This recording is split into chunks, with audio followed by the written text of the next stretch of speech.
Hello, you are joining us right now for a special live stream. We are interrupting the Fantasy Flight in-flight Hmm. reports for Gen Con this year. Well, it really interrupted itself. No, we made sure to interrupt it so we can catch up, so you can watch with us. We are the masterminds behind this. Yeah, that could be true. So this is Fantasy Flight's big conference, I guess you could call it. They have every year. They usually make a lot of cool announcements, and we were gonna have our impressions of it and have fun reactions of it once it was all finished. And about 10 minutes into the stream, that just didn't happen. So we're coming in to fill the gap for you. And if they come back Mhm. online, then we are going to shut up and just start watching and maybe commenting along as we watch.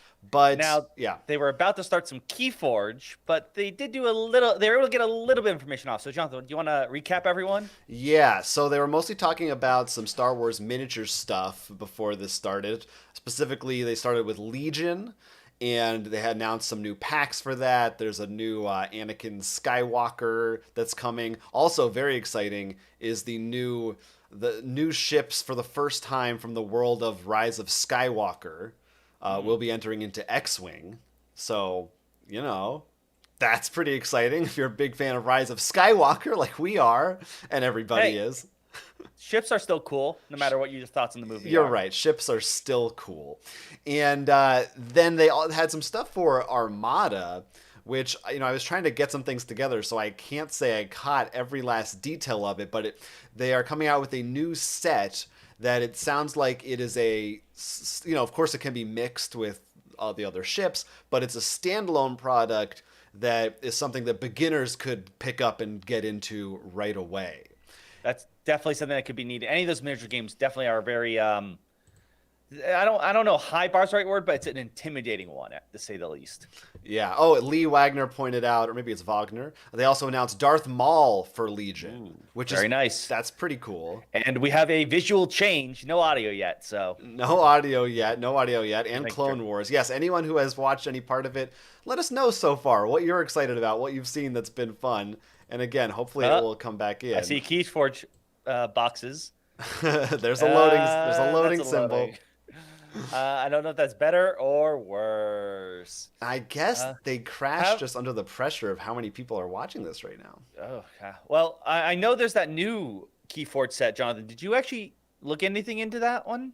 You're The talking first one? about the one that came out, not Worlds Collide, Mass Mutation. Yeah. I mean, I've heard a couple of things, but I have not. I don't have any hands-on experience with it. It's been hard. Yeah, we actually got decks of the last one, but we were gonna play online, but never got to that. Yeah, the world of the pandemic makes it tough to get together for in-person two-player dueling card games. But that is one that with two cameras, we could probably do pretty easily. Hmm. That would be pretty fun to stream some games of KeyForge. We could talk about what else we think they might get into tonight. Well, we do know that there are going to be two new announcements, and I think they're like whole new games, so they don't count expansions, if I recall correctly. Mm-hmm. Sure, Um, I'll believe that until they prove me otherwise. I don't think it didn't say new properties, so I'll wait until I hear sound before Yeah, I no get more, excited. no more getting excited. We got visual. We Um, got visual. Now, I would not be shocked if it's going to be just properties they already own and doing something with it. And that's the lazy answer. So let's get something more exciting, Jonathan. If they're not just doing a new Star Wars game, like a new Star Wars LCG, what do you think the new games are if they're using existing properties, which, let's be honest, at this point, Fantasy Flight loves to do. I mean, I feel like we've talked about this every year, and I probably always make the same predictions, and they never do it. Like, I feel like I've definitely floated the idea of Harry Potter, them getting that license. We were just talking to Breeze from Zephyr Workshop, who theorized some anime, maybe not this year, but at some point, an anime property could be interesting. I mean, I would definitely be up for that, especially, I think there were still some things on my list, top 10 list, that haven't been made into a game yet. Yeah, of things you want to be in games. Properties, Yeah, yeah, property ones. yeah. Yeah, I'm trying to think what's a good I bet a good video Oh, game. Oh, what? Are we good? We're back. Yay! Hello. Welcome to the 2021 in-flight report. No, just kidding. Apologies. We have hopefully addressed the technical issue that we have been struggling with, and we are ready to continue. So, the KeyForge, our most recent set, the Mass Mutation set, features some really amazing additions. The Vault of Dark Amber is opened, and mutations it causes are running rampant on the Crucible. For the first time, there are that's the same gigantic creatures, massive mutants that are too big to be contained on a single card and stretch across 2 cards in your deck. There are also mutated versions of existing creatures, including fan favorites like Bad Penny. Finally, added enhancement icons are introduced by cards in this set, automatically granting other cards a unique twist that further makes your deck stand out as one of a kind and may just give you the edge you need. Mass Mutation, as you can see here, is available at your local retailer now. But here we go. I know that you want to know what the future holds. And so today, we are proud to announce the 5th set of Archon decks for KeyForge, Dark Tidings. Ooh. Like all previous sets, Dark Tidings introduces billions upon billions more potential decks into the game. I'm here for with this. With a refreshed card pool that includes you can over see the groups on the side of the box. I don't think I saw the dinosaurs. With Dark Tidings, that could just be highlighting comes the new ones. Introduction of a new I house. saw some old ones there. The Unfathomable. Ooh. This house I don't need dinosaurs. focuses on controlling the board through exhaustion and placing penalties on your opponent for taking certain actions, making them very taxing for your opponent. They're going to be replacing House Dis, and with that faction, and of course their strong control elements rotating out, it has been an important design focus for the Unfathomable house to echo that control, but of course with a distinct new flavor and feel. Another feature coming with this set is a high and low tide mechanic, giving players mastery over the Crucible's various bodies of water. A new tide token will be included in each Dark Tidings deck as a 38th card, and will have a high tide end and a low tide end. Every deck, including non-Dark Tidings decks, is going to be able to shift this card between that high and low tide for them. The vast majority of cards that reference tide are going to benefit you only when the tide is high, encouraging players to engage in a dynamic back-and-forth struggle to keep the tide on their side. I'm here for this. And while every single house is going to be able to take advantage of the shifting tides that rock the Crucible with the introduction of this I did like that, by the way. The cards they showed, all of them the had Unfathomable, CPs, not just the Fathomable. Has the greatest control, allowing players to gain the maximum potential for their tide effects while denying their opponent their own. Finally, the KeyForge algorithm continues to be pushed further than ever with the introduction of evil twin decks. Dark reflections of other decks that exist out in the world that you might rarely find when opening a new Dark Tidings Archon deck. An evil twin deck has a special card back and a name that is based on the appearance and name of an already existing deck. For example, if somebody finds in the world a deck named Televig the Renegade, someone else might be lucky enough to find a deck named Televig the Renegade's Evil Twin. So an Evil Twins deck list composition is identical to its normal Twins deck list, except many of the cards are replaced with altered Evil Twin versions of the normal cards. This is so cool. Like you can see here. With Taniwa, each with unique and ramped up versions of the kind of the normal cards effect. But these also typically hurt the player using them, making them a really fun challenge to play. So, like Mass Mutation, the Dark Tidings set is going to release with a 2-player starter set, a deluxe deck, and a standard Archon deck, and they're all going to be releasing in February of 2021. This is cool. Now let's talk about Arkham Horror. One of my personal favorite settings. It's just more With Arkham Fathomables. Horror, we have created a connected universe, a universe that we expand and push forward through many different games. Our different development teams here at FFG work together to create a unified universe, with each game thrusting investigators at nigh unstoppable eldritch threats at differing scales. Mm-hmm. We're familiar with Elder gods and together to form a investigators. single unified world. This is especially evident with our plans this year. This fall, the Arkham Horror line is going to Innsmouth. Right, the card. That's Innsmouth the card is cycle. an important part of I the know Arkham from Horror experience, world here at from FFG. our It's a comment sections, people are going to be angry cold, about the way he's saying damp, Innsmouth. rotting harbor town where dark secrets are shuttered behind closed doors and hidden in the mist. Innsmouth offers us an opportunity to tell a very different kind of story than in Arkham itself, one of mutations and dark shapes rising from the sea and an entire town corrupted by the dark influences of Dagon.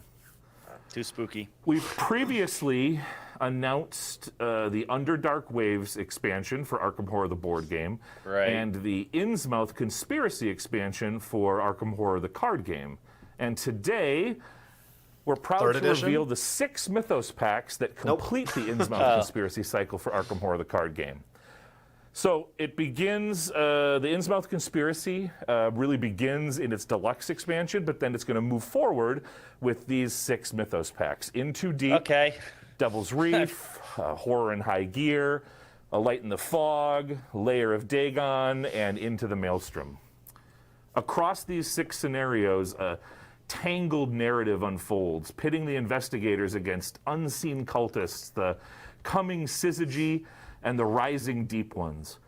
Throughout their search for answers, investigators will have to search through their memories. And here we go. We had a good stretch. That was a good run. I mean, they're giving us a chance to digest. So at least you know this is really live. It's not like pre-recorded and they're just airing it. And I will say that they're probably about to get to the things that's probably interesting, which I'm hoping that the card game has people can become Deep Ones. Like it says, search your memory. At least that would be the thing, because that's what Innsmouth, is all about. Hey, if they said it Innsmouth, then we can say it Innsmouth. I think that's. I will say, even though I'm a fan of the card game, I'm like, okay, 6 packs, cool. Right. It's not exactly a mind-blowing revelation. It's not something unexpected. At best, it's worse because it spoils stuff. At best. It's worse. Hoser 40K, I answered in the chat, but now we got him. And it asked if we play KeyForge, and I said not as often as I'd like, but yeah, we're not like players other than you with Magic. I don't think we're like players of anything. You know what I mean? We dabble in so much because we can't keep up with all of it because we have to do so many new things. Yeah, I think it's less that we don't. I mean, I know you're not as big of a fan of it, but really a lot of it is just finding time to get people to do the things and stay constant with them. Especially when we're like, oh, we should need to talk about this, though, and this. I'm still behind in Arkham Horror. I won't say what, so you can't date me. You're undateable. But I mean, but they're all a lot of fun. Yeah, and yeah, the new KeyForge stuff, that sounded very cool. The idea that you could have, it's like you could find someone out there in the world possibly who has your evil twin. That's exciting. I just imagine that allows for people to sell their decks, make more collectibles. Like, oh, look, my dark twin is selling. But I don't care about those people. they can do what they want. I'm not interested in them. I don't know. Okay, I thought maybe they were coming back. No, I mean, I don't know here we go. Wait. All right. Last attempt. We are going to continue to try this one more time. If we run into the issue we've been having again, then we will find a different way to get this information out to you. All right, give me a second to see if we got all our spies. That's an ultimatum. That's scary. Picking up where we left off, or at least where I think we left off. There's still one there. So we were talking about the Innsmouth Conspiracy cycle. Now, come on, give him a chance.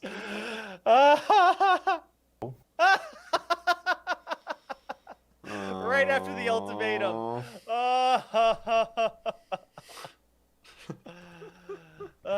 This is disappointing. Hoser 40K said he meant, yes, definitely casual KeyForge players. Would love to play more of it. And he's also behind in Arkham. Yeah. Oh, the numbers are going up though in the watching count. I mean, it's disappointing. I would like them to try again. Yeah, I feel like you gotta hit the 2-minute mark. It must be that they're running whatever they're running into. It sounds like it's something that isn't fixable. Like they can't. Do you think it is a player count? Viewer count. Surely Twitch. Viewer count. Yeah, wow. You think Twitch can handle more than 3,000 people? I would think, yeah. So it must be something on there. There must be some system problem, I guess. I'm very curious. Considering all the problems we've been running through, I want to know what they're running through. Yeah, I mean that's. I hope it's not just now. You just stay tuned for articles on our site because that's not as much fun. This is the hype. This is the only real hype thing of Gen Con. Also, I have a screwdriver here. I've just been messing around with. Yeah, what is wrong with you? You're like a serial killer. Well, we just finished the thing. I haven't put away the tools from fixing the computer, so it's here on the table. I'm glad you specified what the thing is because it didn't make you sound less like a serial killer. Yeah, I realized that the last second. But this, other companies don't do this. Maybe this is why, but this is like the really exciting for me. To me, this is the E3 experience, for lack of a better term. Right. Plenty of video game companies do something similar, but I can't think of too many board games. Portal did it through YouTube. Jake Lowe in the chat said new edition of Descent. I don't know if that's confirmed or if he's just speculating. Was the rumor. Yeah, that had leaked somewhere that there would be it was there was a book that was released.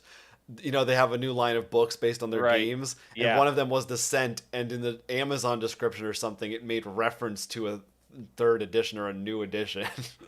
And I think that's would be a long time coming.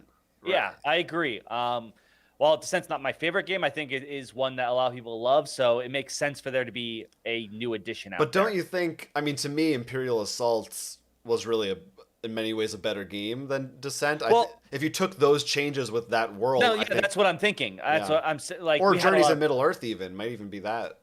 We found multiple issues during our playthrough, but it's still, I think, a really important pillar in sort of the dungeon crawl style game. So why not update it? Yeah, no, I think it deserves it. Yeah, I think it's still a lot. It's just there's some balance issues. That's really the thing. But the game is still fun. We all can't get in line now at their Fantasy Flight booth to try to get in and find out.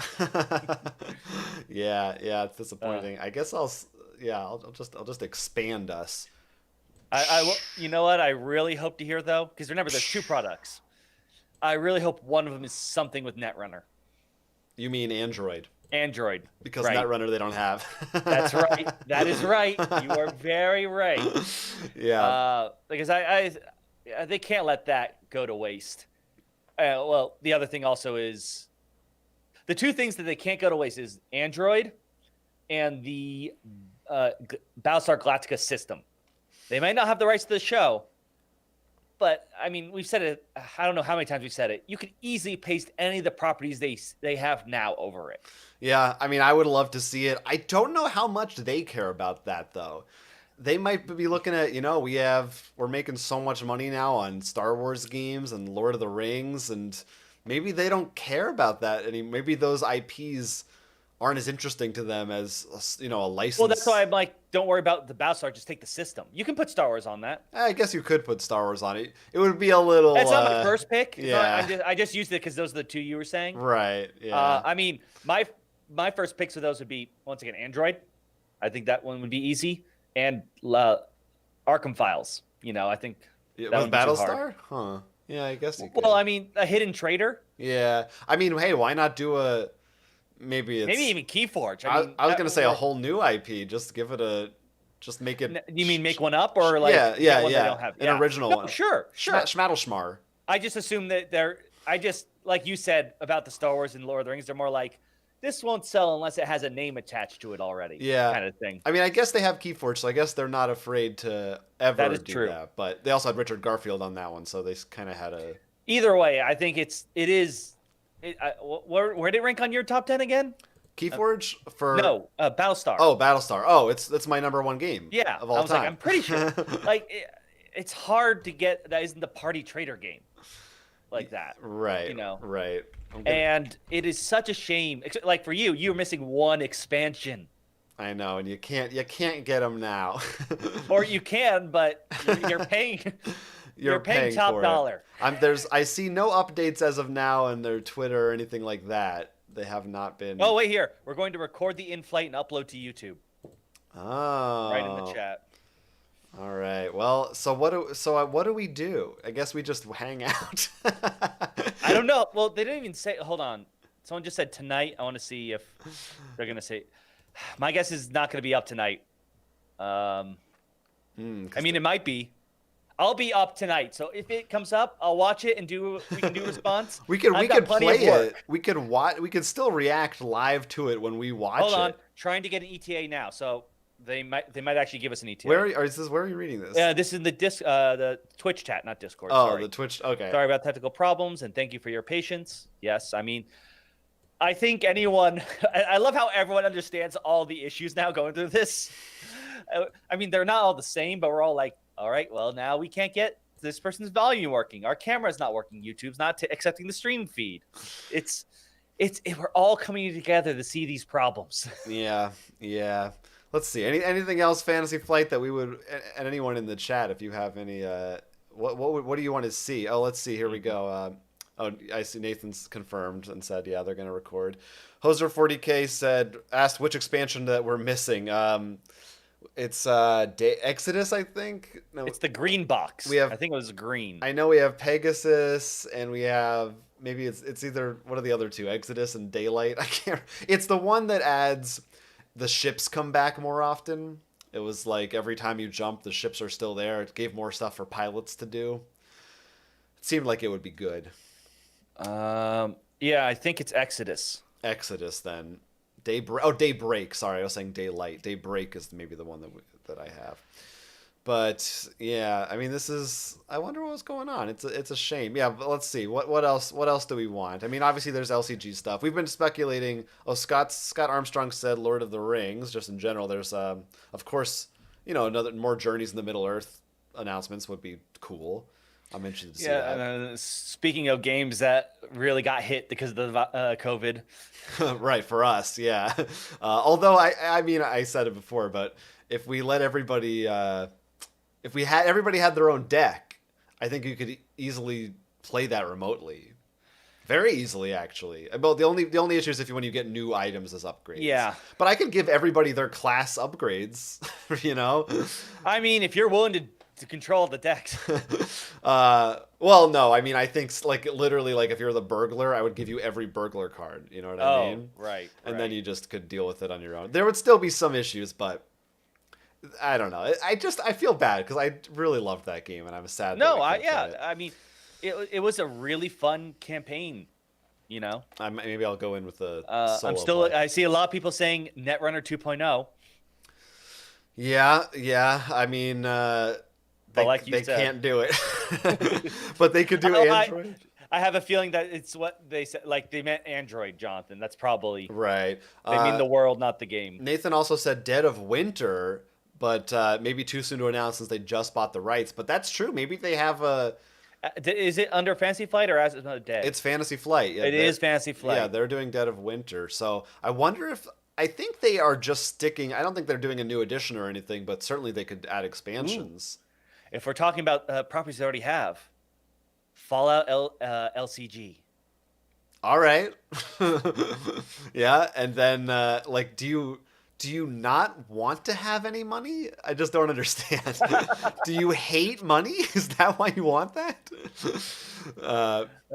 Devin is complaining we never got Yoda in Imperial Assault. I gotta say, I mean, we didn't follow through all of the Imperial Assault expansions, but that does seem like an oversight. Mm-hmm. I feel like you gotta have a Yoda in there because it seemed. I mean, it was.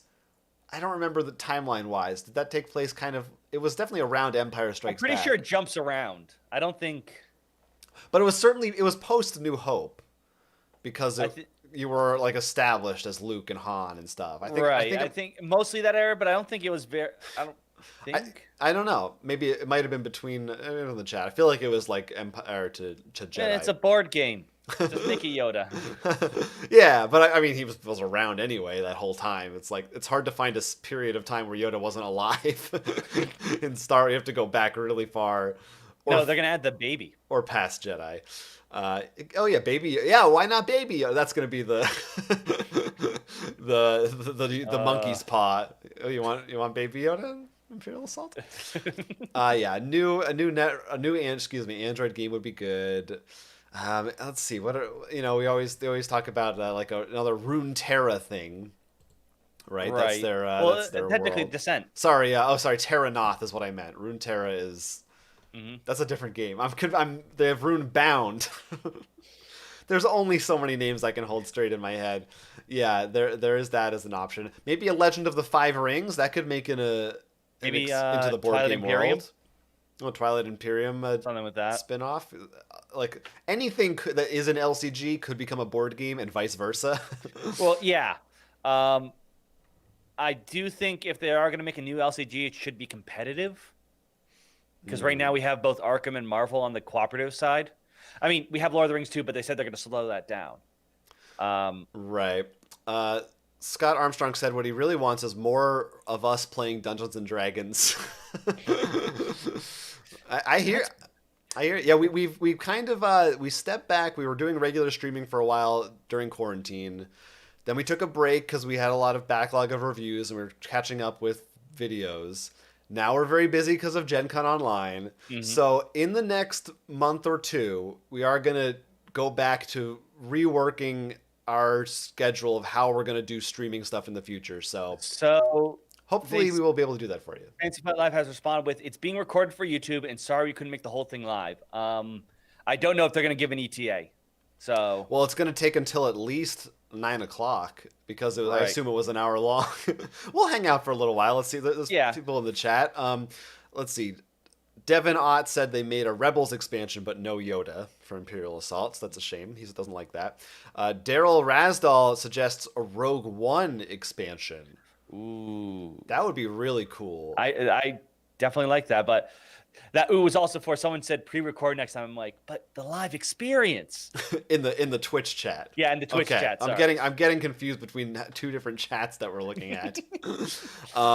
Howard Wong said KeyForge the board game. Again, another one where I feel like KeyForge is a cool world, and they did make it an RPG. I mean, it's because of the system, and I know there was some story like they said the Dark Vault opened or something, but I don't know enough story beats that would lock it into anything either. So you probably have a reasonable amount of wiggle room in terms of what board game you design. Do you think they would do, what was the game, Discover, that was also a unique board game? So every copy... Oh, yeah, that one. Maybe they would do that with the KeyForge board game for Synergy? I hope not. It'd be bad. Maybe, but I mean, we talked about it. We weren't crazy for it.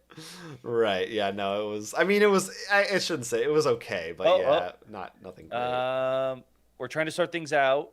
We're going to record the in-flight and post to YouTube as soon as we're finished tonight. All right. So I think you're right, Jonathan, like probably around 10. We'll see what happens. We'll see. I love, some people are like, can you just confirm X thing so I can leave or go to sleep? A lot more questions in our chat though. This is what we need to focus on. Yeah, that's what I'm trying. We got they're recording it for YouTube. Devin also said they never expanded Heroes of Terra Noth. Yeah, that seemed like they were going to make that their next thing. That was the card game one, right? Yeah, and then they really I must have not done that well because they jumped ship on that pretty quickly.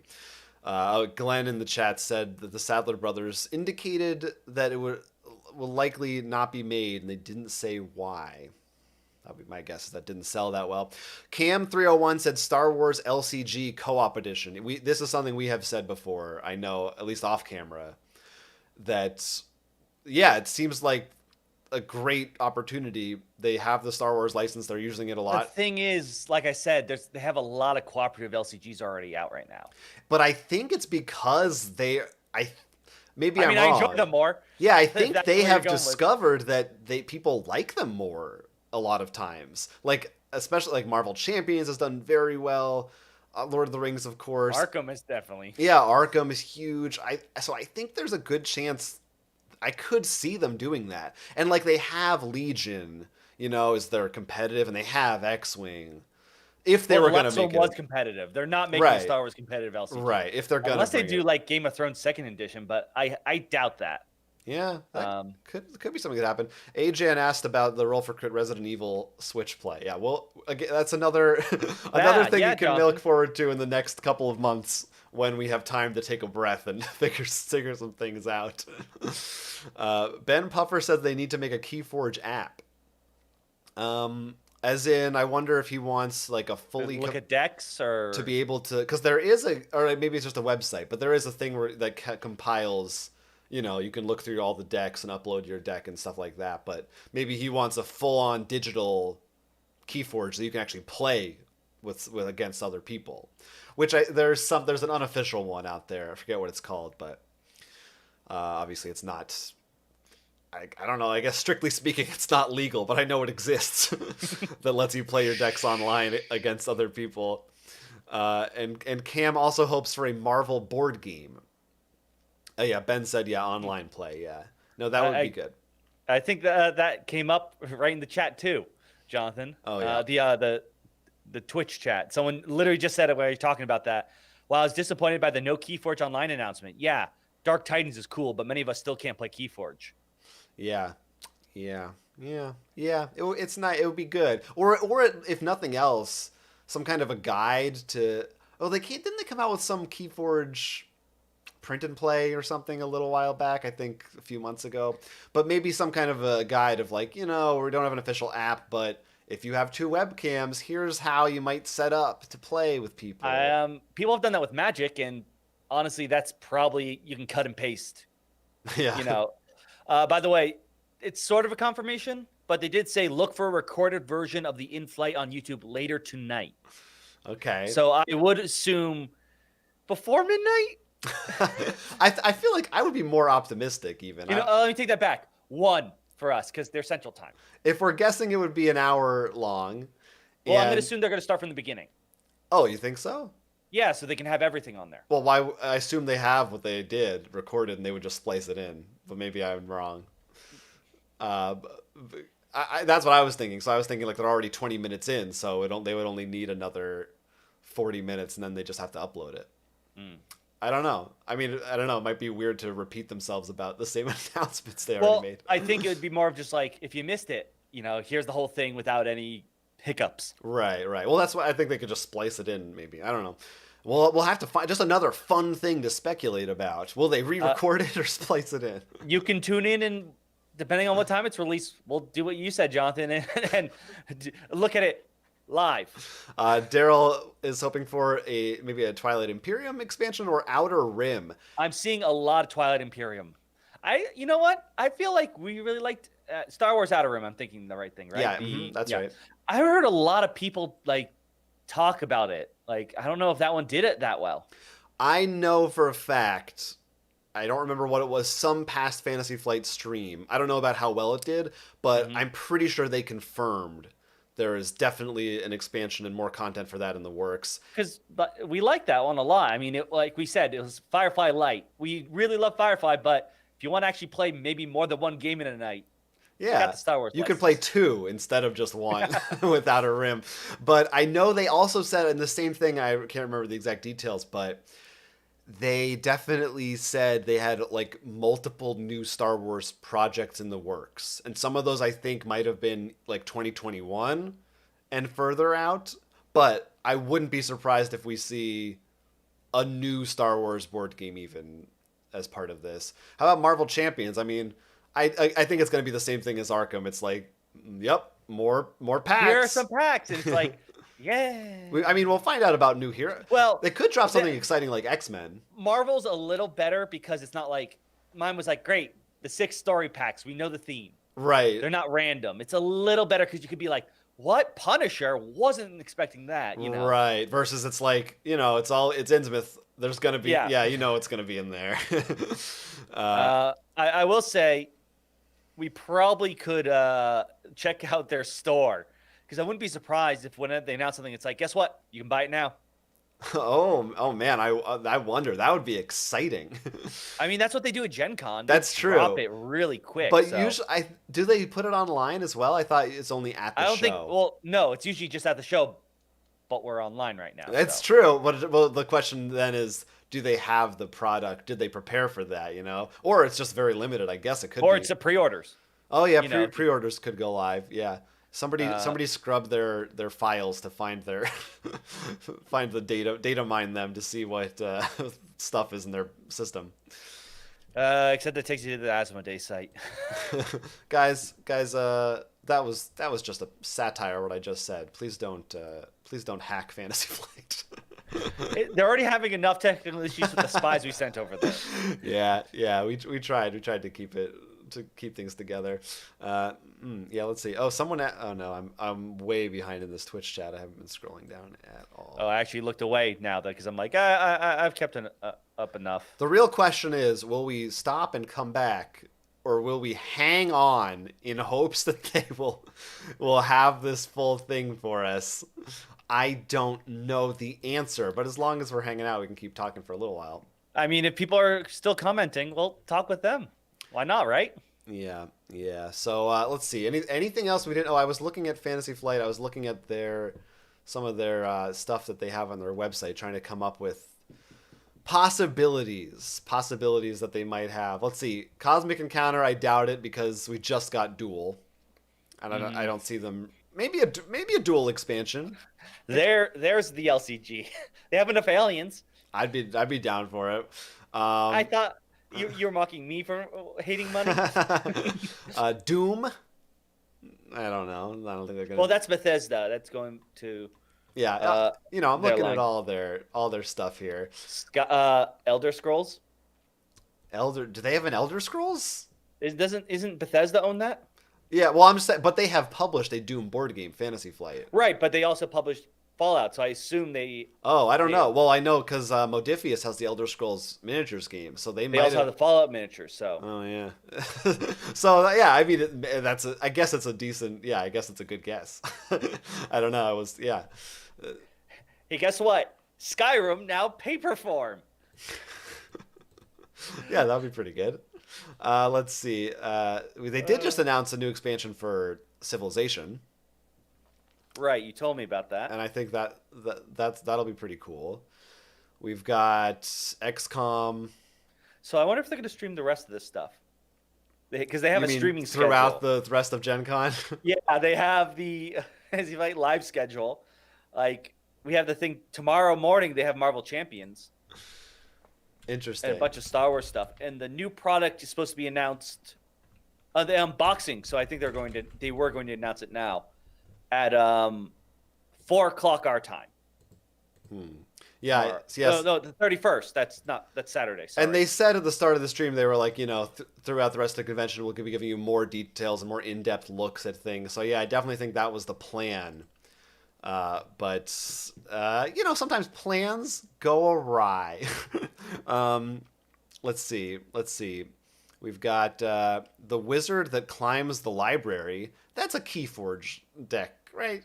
That's got to be a KeyForge deck. In the chat, posted the letters L, U, and E. I don't know what that means. I can only speculate. But I guess life, the universe, and everything. But I won't confirm or deny or comment on that. Nathan's in there, says, wants us to hang out because he enjoys talking to us, and mentioned Doom. Wayne said, "Paper Skyrim, isn't that a fantasy RPG? There is a Skyrim. Isn't there an Elder Scrolls RPG? There definitely is. Probably is. I mean, with the miniatures, most of them came with the RPG book, but I was assuming a card game because we can milk it more." Yeah, fantasy. They have their Genesis system, but I wonder if they. Oh, and they have Legends of the Five Rings. That has an RPG too. It'd be interesting to see if they really. It feels like their RPG stuff is just a. We're kind of like dip our toes. We have some stuff, but I don't know that they've ever really gone full on into that, or at least not in a marketing sense. They really seem to concentrate on their board games and things. It'd be interesting to see them, take a more hands-on approach to it, I guess. They maybe they should get like the Dungeon Run or Critical Role to do some sessions of their RPGs. Yeah, I wonder if they try that, because I don't know who played. Wayne says Genesis is strong in his opinion. So yeah, it's a cool. I like the idea of theme agnostic system, so you can integrate different worlds easily. I think that's a smart idea. Let's see. Let's speculate. Let's look at some. What I'm gonna look at some popular IPs, and you give me a yay or a nay if you would like to see a Fantasy Flight game based on that. Okay. Pokemon. It's the ones they already have. No. This is fantasy. This is fantasy. Nay, I don't. I think the Pokemon card game's probably fine if you like Pokemon. What about anything? What would a Nintendo property be? Because I feel like it would have to be. They wouldn't want it to be one of their. Fantasy Flight doesn't really do family games, like maybe Fire Emblem or something like that. That is more geared towards hardcore gamers.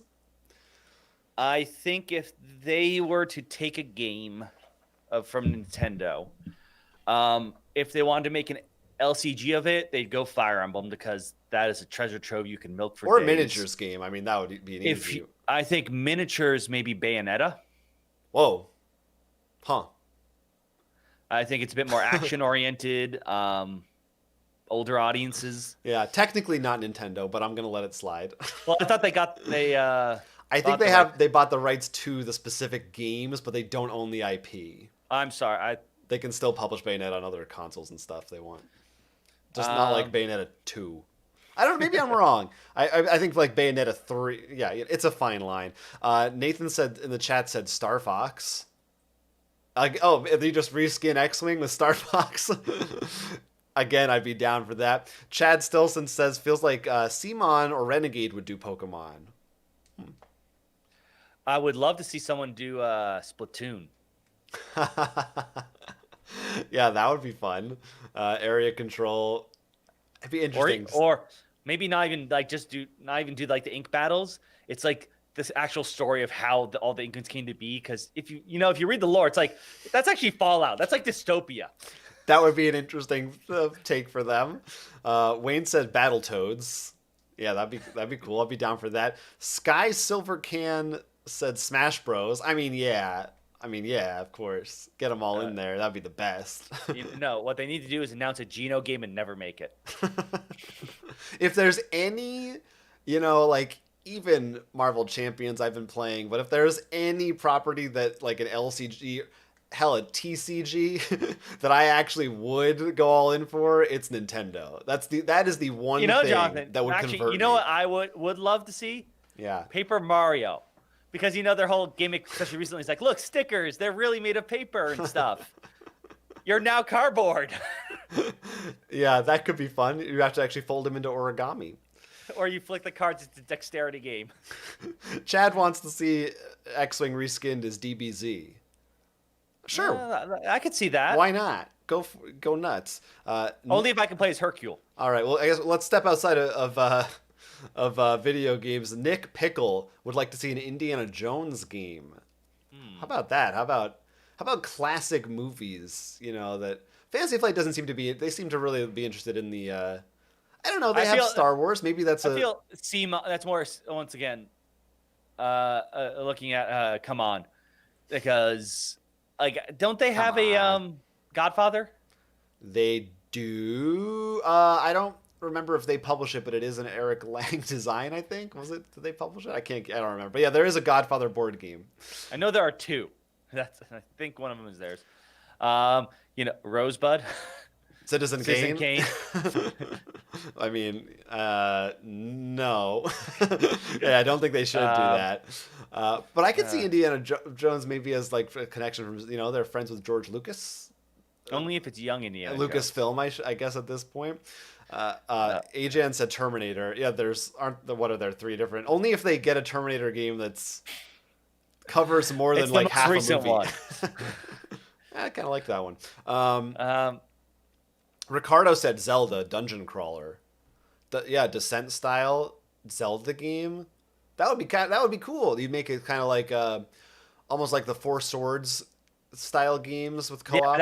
Yeah, that's the way you gotta go. You can't do. All right, we have Link and we have some other named characters that had like 5 minutes on screen. Right. All right, let's Rochambeau for Link.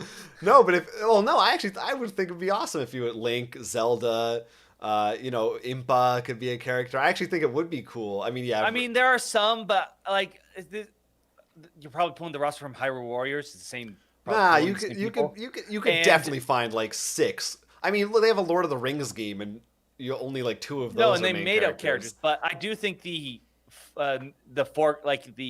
everyone is a Link thing is very cute.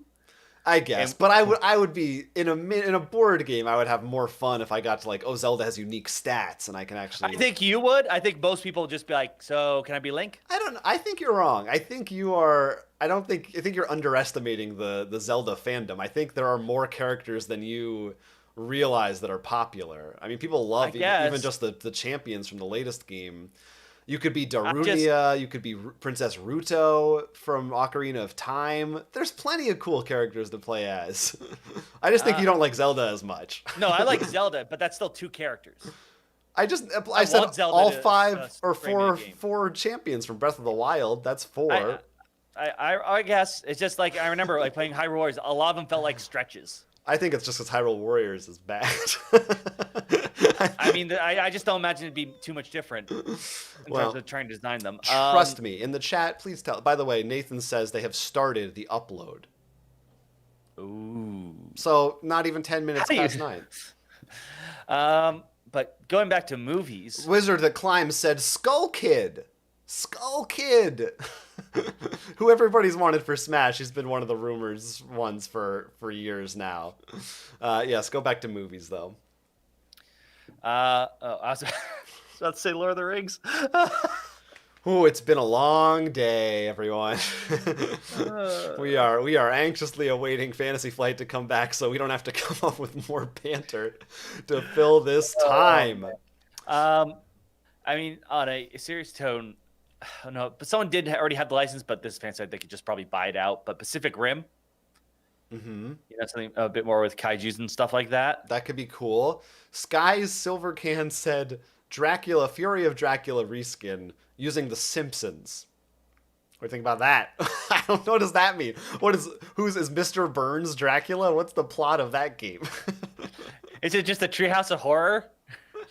Yeah, maybe. Daryl said Alien, but Gale Force 9's already got Aliens, unless maybe they're separate, because they probably are. And Fantasy. Remember when we were at the Gen Con, the Gen Con, and God, remember those days? Upper Deck, which is next to Fantasy Flight, announced their LCG, and Fantasy Flight was like, we own that. Yeah, when they first announced the Versus expandable card game, they had used the term LCG, which is a legal copyright of Fantasy Flight. So they changed that gave quickly. Out pre-kits and shirts that had that. So we have that. Yeah, that's a collector's I actually have the box. Yeah, we have the box on our set. Yeah. I mean, we already have though for Alien. We have what's it called? Nemesis? Is that what it's called? Am I thinking of the right name? Nemesis is from Awakened Realms. Yeah. So I feel like I would love an Alien game, but we do have some of that space. I'm trying to think movies that I like that haven't gotten. There have been a lot of movies been made into board games. I'm really surprised, and I'm happy about that. And usually not that bad. A lot of them too in recent years. Yeah, especially compared to what video games, board games of properties used to be in the past. Nathan has one I know you'll like, Assassin's Creed LCG. Yeah, I think Assassin's Creed would be a good one. I know, who did we see make an Assassin's Creed game? It was like you didn't even play as assassins. I think Cryptozoic maybe had one. I think it was them. I can't remember. I just remember being like, who thought this doesn't feel like Assassin's Creed? Yeah, I think that you could definitely make a cool Assassin's Creed. I had an idea for an Assassin's Creed card game once that I thought was cool. Actually, Jonathan. Yeah. You could maybe do something like Marvel. You know how you have the people in modern times and then they go back in time? And like in Assassin's Creed. Wait. You go in the Animus? Yes. Like you could actually have it like, this is the modern character I'm playing as, and this is the assassin he's jumping in. You know how you have the alternate, you have your like Spider-Man and Peter Parker? Yes. So the Assassin's Creed could use that too, except it's not always connected. All right. My brain is too tired right now to parse some of this time travel and how it relates to Marvel. But yes. I'm just saying, using the mechanic of the alter ego. That's what it was called. Oh, I see what you're saying in Marvel Champions. Yes. Okay. All right. Let's see. Let's more chat stuff. Chad wants something new. They want a new IP, so we don't have to worry about license approval times. We're right there with one they make on their own, not like now we have My Hero Academia or something. Yes, they're original IPs. Nick Pickle said Event Horizon. I've never seen Event Horizon. I haven't seen it, so I don't know. I heard I just missed that one. Lee Wagner said MI, which I assume is Mission Impossible. That could be cool. That could be a cool. Yeah. Because you could do so many things. That could be a social deduction game. That could be an action game. That could be that. I feel like Mission Impossible would easily lend itself to a trader mechanic. Oh yeah, I mean the masks. The masks. Salman Kaisar said, "Please give us a Mission Red Planet expansion." And I remember that game. Greg Cherry asked if it's over. It's not over. It's only just begun, Greg. Don't worry, you haven't missed anything. There were some technical issues. May or may not have been us with our evil, devious spies. And they are now recording it on YouTube, and supposedly it's being uploaded as we speak. We are hanging on until it comes back. That's my promise to you. Here's the truth. I am refreshing their YouTube channel. We had our schedule a little mixed up tonight, and I thought we were going to be going much later anyway, so it's not that much of a change for us, actually. Let's see. Okay, there's more coming. Lee Wagner. Hold on. What's this? The minis game announcement articles will be on the website after their stream later this week. Okay, so they're not going to put up the articles, Jonathan, it seems. Okay. But until they announce during the stream stuff. I assume that's referring to like the X-Wing Armada that they have talked about already. I think so, yeah. And Legion. Okay, we'll keep staying tuned. Lee Wagner said Edge of Tomorrow. I mean, I love that movie. That's the Tom Cruise Groundhog Day. They had to change the title stuff, yeah. Yeah. Groundhog Day. Can Fantasy Flight get Groundhog Day? Oh God. Ghostbusters. Fantasy Flight should get. They deserve Ghostbusters. Oh. You haven't had enough of being slime, Jonathan? I would do that as an LCG too. Now, or maybe not an LCG, but that style of co-op card game where each kind of like the Pathfinder. I mean, it doesn't have to be an LCG. It could be just a big box, yeah. But where every person is a Ghostbuster, and then you have to play cards like in the right sequence to trap the ghosts. That would be cool. I could see that like fitting into the mold that the like Heroes of Terranoth, that style of game. Though I think we gotta wait until the movie comes out.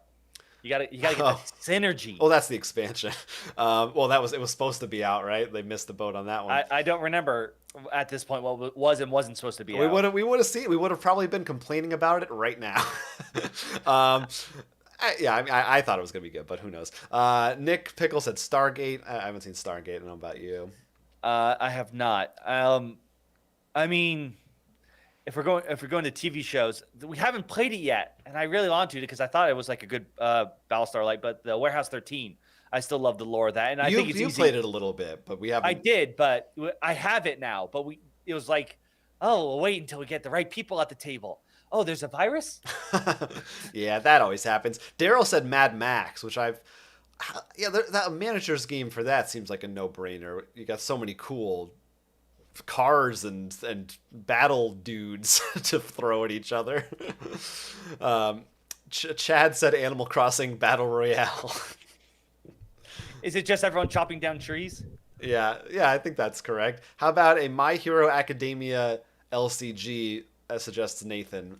That would be an easy one. I mean, it's just like Marvel. It's superheroes. You got a huge cast of characters and villains. The show, though, I don't know how far it's gone, and that's always a weird thing. And then because it's Japanese property, you have to make sure it meshes well over there. I don't know how well Fantasy Flight sells over in Japan. So that would be interesting. I would love Gundam because that's got a ton of stuff for you to pull through before you even have to worry about what's the newest stuff. Yeah. Sure, I'd play those. We've got Victor DiGiovanni suggests anything he wants. He's desperate for anything with Buckaroo Banzai. Victor, I'm sorry. You might be waiting for a long time. I don't know how hot the Buckaroo Banzai property is right now. Flash Gordon, maybe? No, I got it, Jonathan. Half-Life 3. Half-Life 3. How? I mean, we haven't. You joke, but Valve. Oh, there was a Portal board game that Cryptozoic. Oh put no, out. yeah, no. I mean, I could see Half-Life, but I was joking that literally Half-Life 3, the story continues in a card game. Oh yeah, I mean, hey, I'd be down for it. A card game that you scan and put on a VR headset. When they announce that Half-Life 3 is going to be released as a board game, and every board gamer in the world is like, yeah, and everyone else is like, oh no. I mean, do you remember how angry people were when they announced the VR version? Hey, cheaper to buy a board game. Cheaper, less expensive. Flying Penguin really wants to know, Twilight Imperium, what our thoughts are on that. All for it, but here's the thing. I've never played it. I have never played Twilight. I started one and didn't finish it. It was, in fact, one of the first games I ever played before I really knew about the board game world. Someone brought it over, emptied out in front of me. I was just like, what in God's name is this? So we have never, it is one of the things on our list of shame that it's a huge game and we just never had the group who like is willing, partially including ourselves, to sit down and get into it, really. So at some point, we have to do it. We just have to, we got to bite the bullet. It's not going to happen for a while now. Well, we got to do it one of those times when there's like a giant board game library and see if we can borrow it that way. Unless we meet someone who already owns it. Yeah. 'Cause that's the other thing. It's a big game, which means it's a big investment. Yeah, well, Fantasy Flight should just send it to us for all this coverage we're giving them. We're keeping the flame alive for them while their system's down. Jake Lowe said Witcher LCG. Yeah, well, that would be pretty cool. And I just realized Avatar, Last Airbender. I would be down for any Avatar, but yes, that came into my head earlier. I think Avatar movie, James Cameron's Avatar, would be better as a board game. That's like a one-time thing. Well, I think Last Airbender, you could do more of like expansions, or that's what I want as Journeys to Middle Earth, a Last Airbender version of that. That could be cool. I could see it certainly as a card game, even an LCG. I think we both wanted. I meant the one with the app. No. No, I get what you're saying. No, I'm with you. I'm just adding. It's just the problem is Lord of the Rings is in everything. So yeah. But I think an RPG is where we both would really like to see Last Airbender. I mean, it just seems like such a nice fit because I'm sure everyone would be like, "Oh man, I want to make a firebender or an airbender," Chad points, and especially with Korra, right? That makes anything possible. Chad points out that IDW does have Avatar board games. They've got They do. I know they do, but I'm just assuming Fantasy Flight has the money to buy the property and loopholes to do whatever they want. You never know with them. It's possible. Any activity in that Twitch chat? Any updates yet? No, let's see. The mini. Some reason they said I remember there being a Lord of the Rings 5 section. Should we hit a new low and should I just stream the Twitch chat? All they've been told is later tonight. If we have a report that it was being uploaded, that was about 10 minutes ago. So I could see it. I'm gonna find that. I'm gonna give him till at least 9:30. It was the Fantasy Flight live person, whoever's in charge of this twitching. First of all, I'm so sorry you have to deal with this. I'm dealing with anyone who has to deal with customers, but he said, or he or she said, I'd say the upload is shipping now. So they said it's on the boat. As we know, anytime anything goes wrong with a live stream, it is panic-inducing. So my heart goes out to them. Chad Stilson, Flying Penguin saying a lot of things too, and we appreciate it. But Chad Stilson said, Teenage Mutant Ninja Turtles Fantasy Flight. Once again, IDW. Right. He said as long as we're talking about, games that other people already have. Yeah, I mean, Metal Gear. Again, for me, Ninja Turtles, I feel like is perfect for that card game where 4-player card game, each person's a turtle, and events come up and you are playing attacks and stuff, like Marvel Champions style. I think that's perfect. If we want to piss people off and they have Dead of Winter, why don't we reskin that as The Last of Us? Oh, I'd be down for that. I thought you were going to say Dead of Winter LCG or something. Yeah, that's just like boring. No, I mean, I was talking about just because people are sticking to my chair. Well, what's the? I love you too, Flying Penguin. The game Kojima made. Metal Gear. Yeah. Pachinko. The one he has the right for. Death Stranding, is that? Death Stranding, maybe something like that. I feel like, when we talked about it on our Patreon exclusive podcast, which you can sign up and listen to for just $5 a month. When I played Death Stranding, we talked about. I said I feel like this would make a great board game because it's a pick up and deliver game. That's what that game is. You literally you're a delivery boy. It's like perfect for a board game system. So yeah, I think Fantasy Flight could get some. Speaking of which, going a little bit off tangent, did you hear that apparently he was talking with the horror manga artist? Oh, Junji Ito? Yeah. What about? They're having apparently lunch he's together? got a horror game in the works, and was maybe trying to get him on board. Oh, how about that for a license? Junji Ito. That would be so weird. I would love it. That would be such a weird turn, and I think it'd be the kind of like you never see coming, and just the artwork. I don't know how many people are used to his artwork. I don't know if you ever can get used to his artwork. I say this at the risk of putting ourselves out of $1 million idea, but if anyone hasn't reached out to Junji Ito or whoever is in charge of his properties, hold on. gonna mute the stream. Nobody look. No, he hates us. I would say. Oh, you checked with him? Oh, okay. I wasn't looking at your camera, so I didn't know the joke you were making. You didn't see me take my phone and go, oh.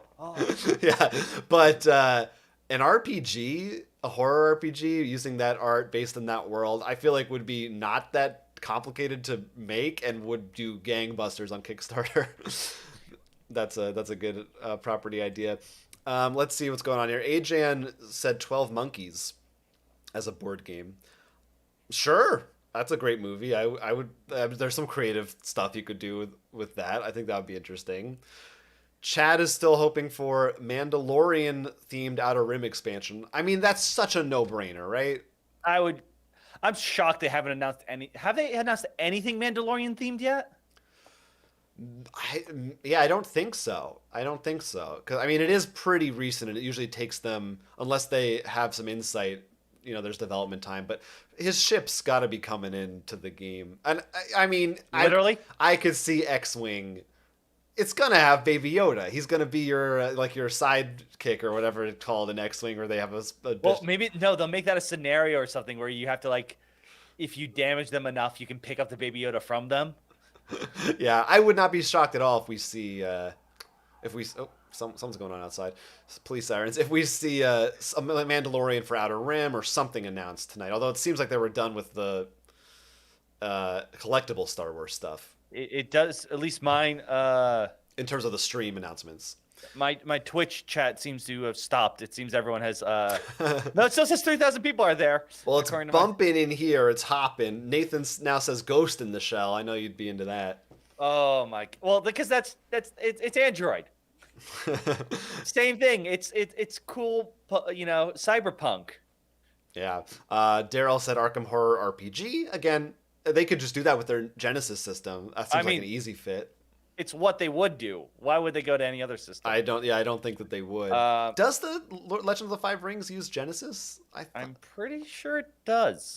For some reason in my head, I thought it was like a separate thing. Maybe just. I think it used to be. I think before they had it. Yeah, that could be. I think this is interesting. Jeremy. In fact, I can find out now. Jeremy Bonneau in the chat said a Descent Gloomhaven type of game. That maybe the whatever, if there's a third edition of Descent, maybe it's not Journeys in Middle Earth style or Imperial Assault. Maybe they go after the Gloomhaven market and it's like a huge epic campaign with more certainly all players as a team, but Jonathan, a different twist. Yes. I did look up Genesis, and it does have source books of Terranoth, Android, and Keyforge. No Legend of Five Rings, so maybe that does have a different system. Maybe it is. See, how about that? How about this? They make a Sonic-themed RPG, so they can call it Sega Genesis. You can't see it, but everyone in the chat is posting clap emojis and laugh out loud emojis. They loved that joke. No, the chat's flooded with them. Let's see. Chad had some more licenses. Dino. I don't know what these are. Dino saucers. Do you know what that is? Silverhawks. These are all. These are 80s. Reminds me. 80s no. I just heard about this amazing show, and they got to take it. Vampires.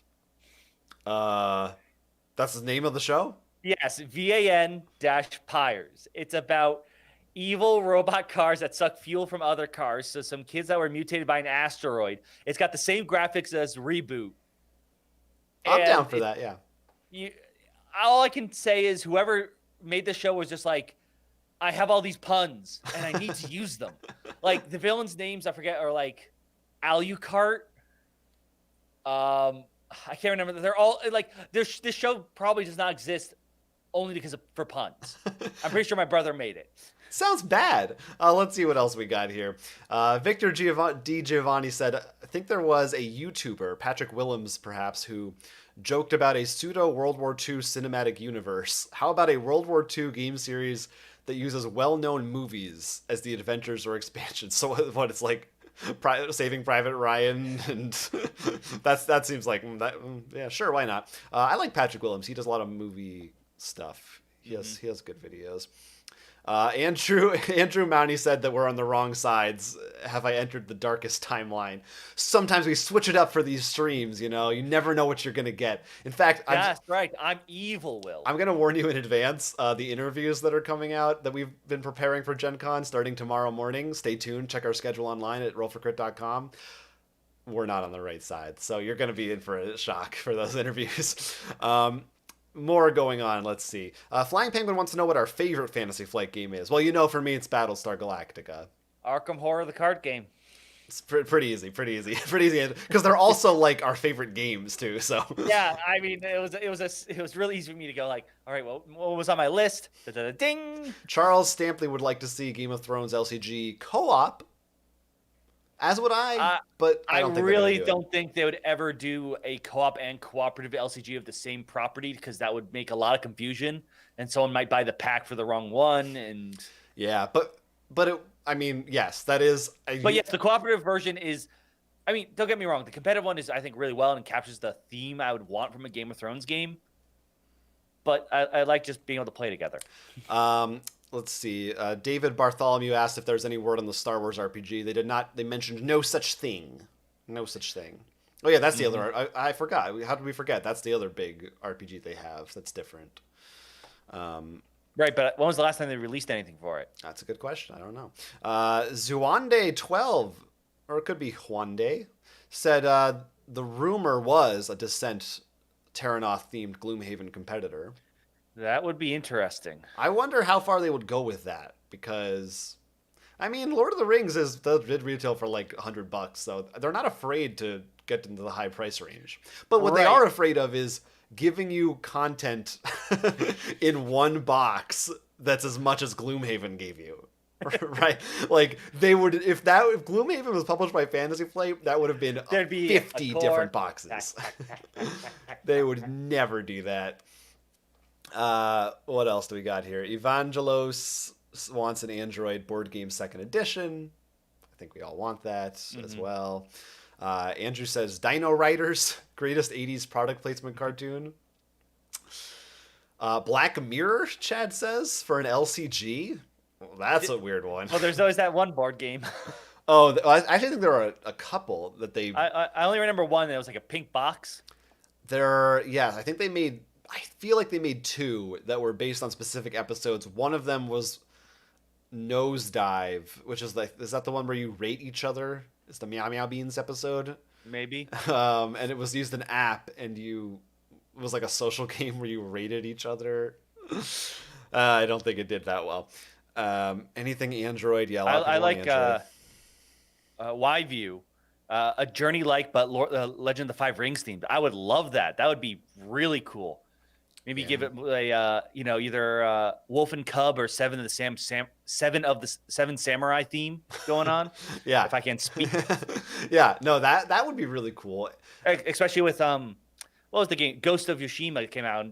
Tsushima, popular reception. So yeah, that's something that, Legend of the Five Rings is such a cool theme, but it's one that I just am not. It's that LCG, competitive LCG is not my bag. No, I played it. Yeah. And I lost every single time, and I cannot tell you how I could have won. Yeah. It just like, enough is enough. I'm just not good at this game. It's one of those. YView also says the Fantasy Flight has the RPGs are done by a different studio. Oh, that's right. That's right. They downsized all their RPG stuff just recently. Well, yeah. And to answer Flying Penguin, we were watching Fantasy Flight games live because they were going to be streaming, but they had some technical difficulties. Now they said they're going to upload it to YouTube, and we're just here chatting because you're chatting with us. Yeah, and we love that. We love talking to you guys, and we are sticking around, and hopefully someday they will upload. I see people in the Twitch chat are asking for updates, but I do not see any being given. But we will stay tuned to I'm looking at their Twitter page. I'm looking at their homepage on their website. Yeah, I don't know. What's their YouTube channel? We're really on top of things. I'm at their YouTube channel. Oh, okay. So you can refresh and let us know. I am doing so. If you so far, see any uploads. Just Crucible Cast. Yeah, I've got that too. It can't be, if they actually started uploading, that was maybe 20, 25 minutes ago. It can't be too much longer. Yeah, I had a feeling, just the way it was worded, it didn't seem like we are uploading it now. Whoever was in charge of the tab probably doesn't have all the information. It's possible. We'll see. Well, I mean, we're going to keep waiting and see. Victor asked, how about a Star Wars card game that's actually fun? Oh, shots fired. Wait, is that also throwing shade on the Destiny? one that used dice? Yeah. Yeah, I like Star Wars Destiny too. We never played the original Star Wars LCG. But I actually, I don't know how it played. We never looked into that one. But oh well. Chad suggested, now just sit down. This isn't confirmed. He's just suggesting it. It's not real. A Godzilla miniatures game. Well, I mean, Funko Pop technically made a game with little Godzilla minis in it. They did? They just came out. I showed it to you. It's like weird and colorful. Oh, it's not part of the Funko miniatures game. It's not a Funko, so you will not despise. But because they do, remember, they actually have a game called Funko Miniatures That is game. true. That is true. So let's be clear. I mean, I don't expect that. I know Godzilla just made a big deal with Hasbro, which is why they had those Magic promos, which I finally got each copy of. I think it's possible, once again, Fantasy Flight. And Godzilla also had the card game with the Chrono system. I forget what the actual system's called, because they also have Naruto. They announced Evangelion. From Bandai or whatever. Yeah. Or I forget which company made that. Was it Bandai? I don't know. I think Bandai had I can't remember. Now I'm... Yeah, they had the Naruto games, the same system. The Chrono Clash, it was called. I think was the same name of the system. Did I say Chrono Trigger? You just said Chrono. Okay. You just abbreviated it. You were fine.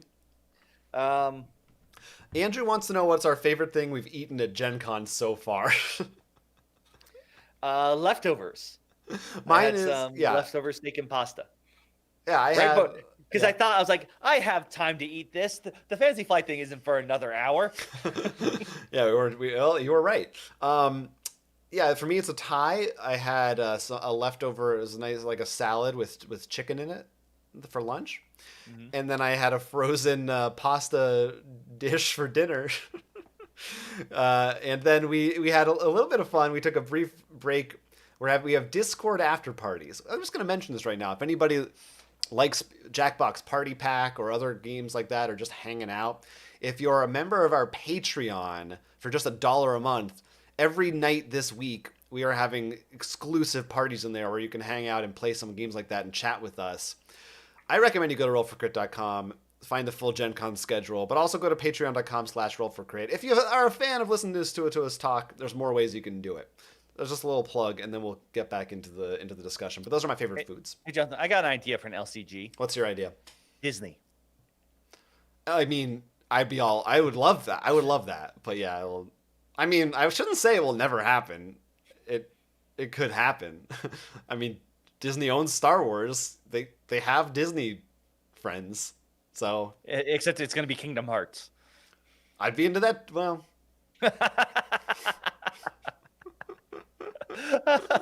I'd be into the first 2 sets. I'll be into that. And then when they release like 4 more and you have to play them in a certain order. And if it's anything like Kingdom Hearts, when they release those 4 more, one will be a Japanese exclusive. One is actually going to be digital only for mobile phones, only Android.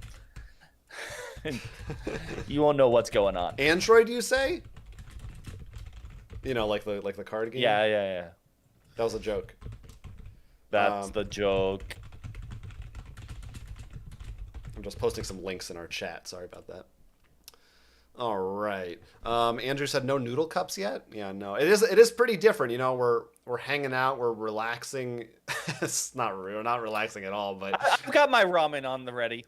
But we didn't have to drive 12 hours, and we don't have to stay in a hotel, and we don't have to wake up quite as early as we usually do and drive in Indianapolis traffic.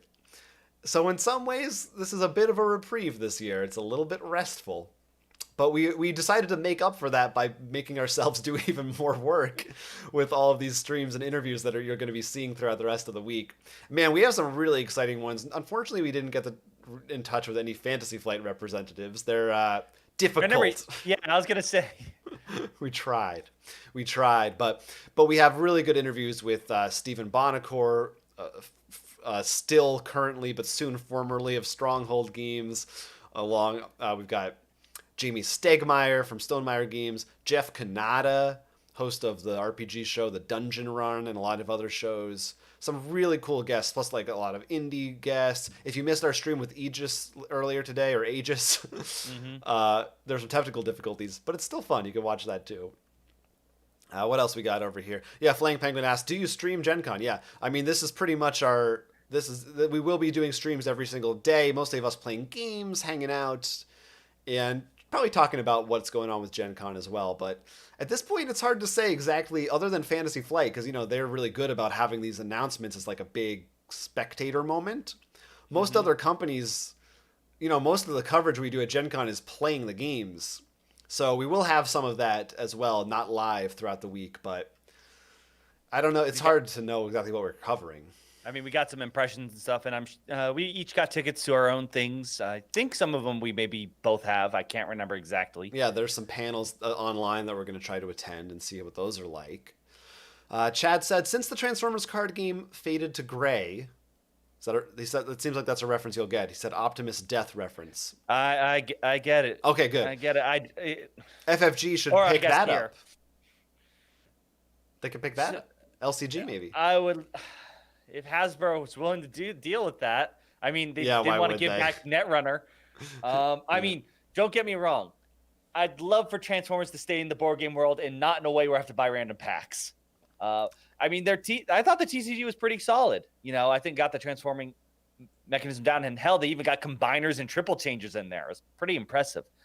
But once again, it's very hard to be like, look, it's random packs, and you're just like, yay.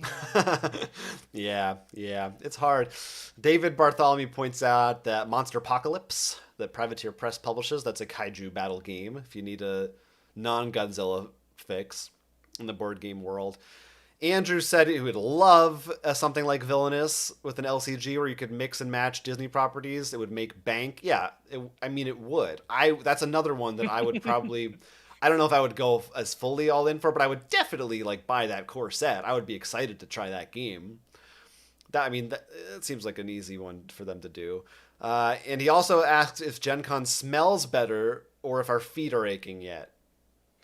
I will say my feet are doing pretty well right now, and I have showered, so I'd say it smells better. Yeah, smell here, it's definitely better. I'm not going to say it smells good. I'm not going to be fair. Yeah, you have some very grumpy cats, or at least they're grumpy sometimes. Oh yeah, sometimes. Hey, they smell pretty good. I'm really the problem.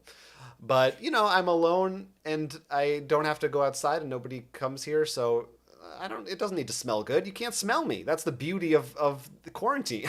They haven't turned that feature on YouTube yet? I pray they never will.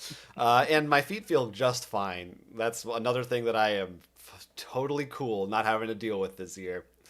Flying Penguin asked if subbing to us costs any money. No, you can subscribe to us on YouTube for free. The Patreon is an optional thing you can do if you want to throw us some money for some extra stuff we do. But yeah, no, we don't have we're not doing the YouTube membership thing. I don't actually know how that works exactly, but yeah.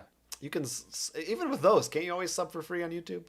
I don't know. I don't know. We never really looked too much into that. Just readjusting myself. But yeah, no, there's no charge. You just click that button. Just click the thumb and then click the button. Subscribe. It's right down there. Chad says, Tron. What do you think now, about that? Would that just be a bicycle game, or would it somehow... Because you'd have to have the bike somewhere in there.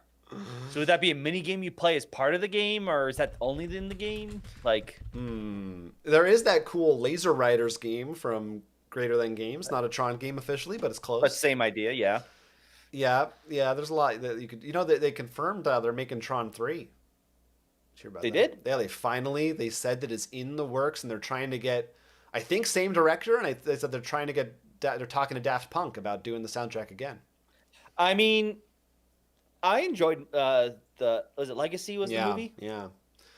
That's, I mean, it had some weird CGI moments, but that's one of those movies that I feel like is like there's a big cult following that has been wanting that next movie for a long time. I'll say it, by the way, I have not seen the original. It's not that good.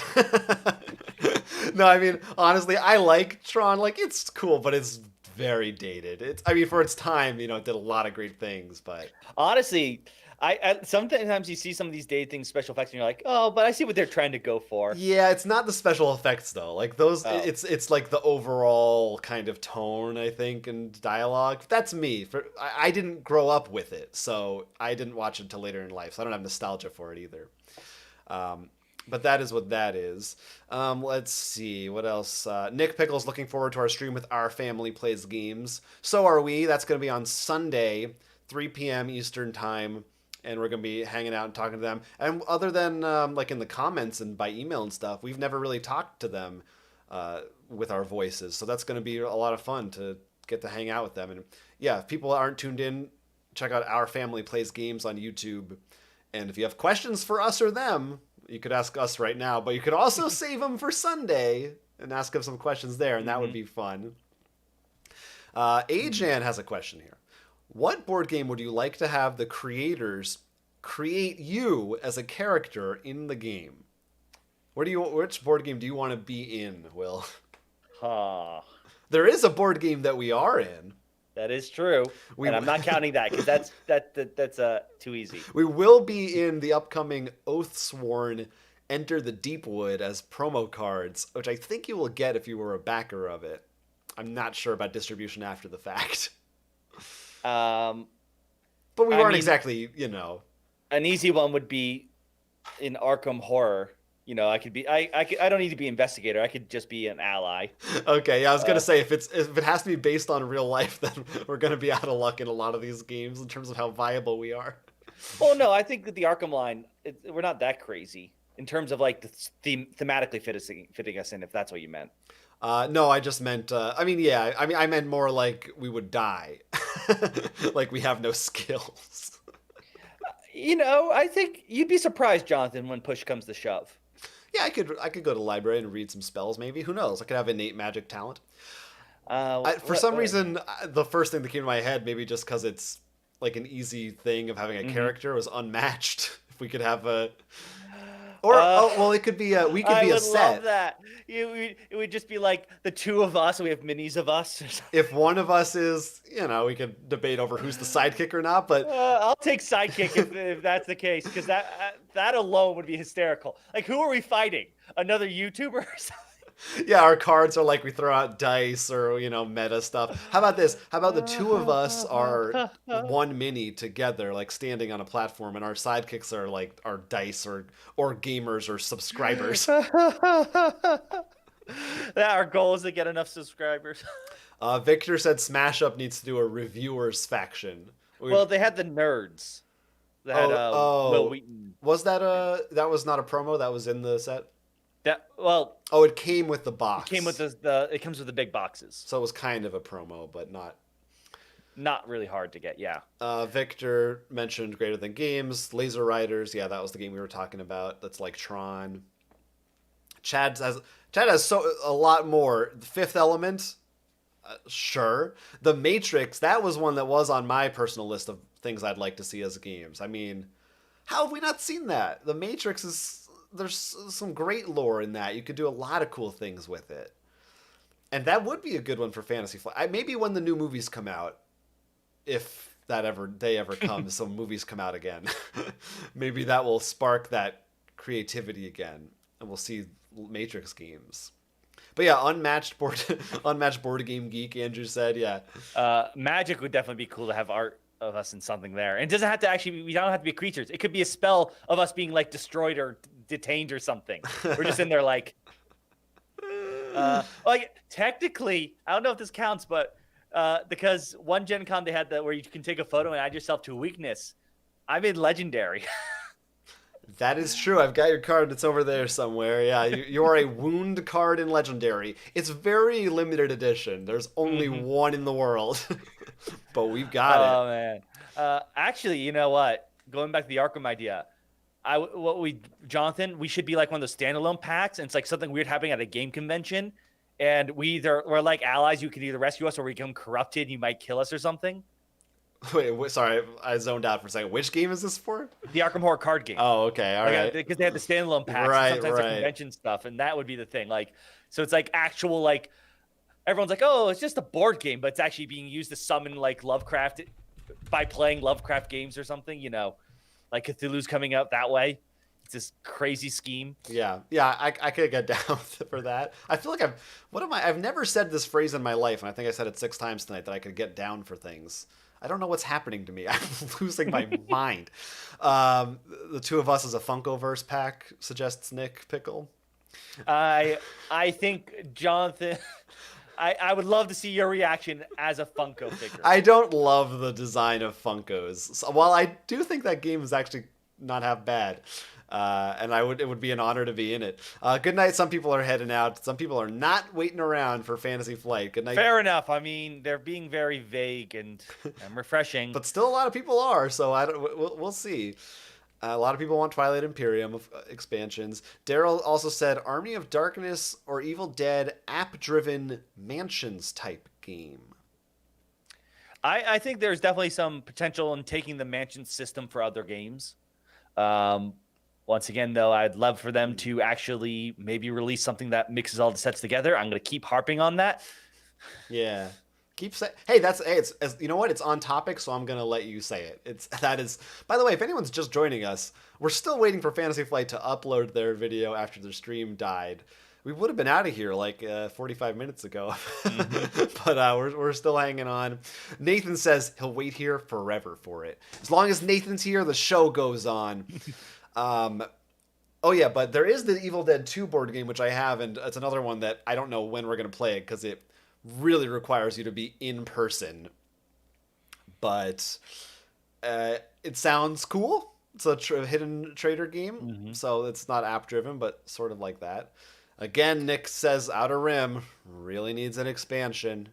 Scooby Drew says he just showed up. Take it, nothing has happened yet. Is this a pre-show? This is, that's a complicated question. No.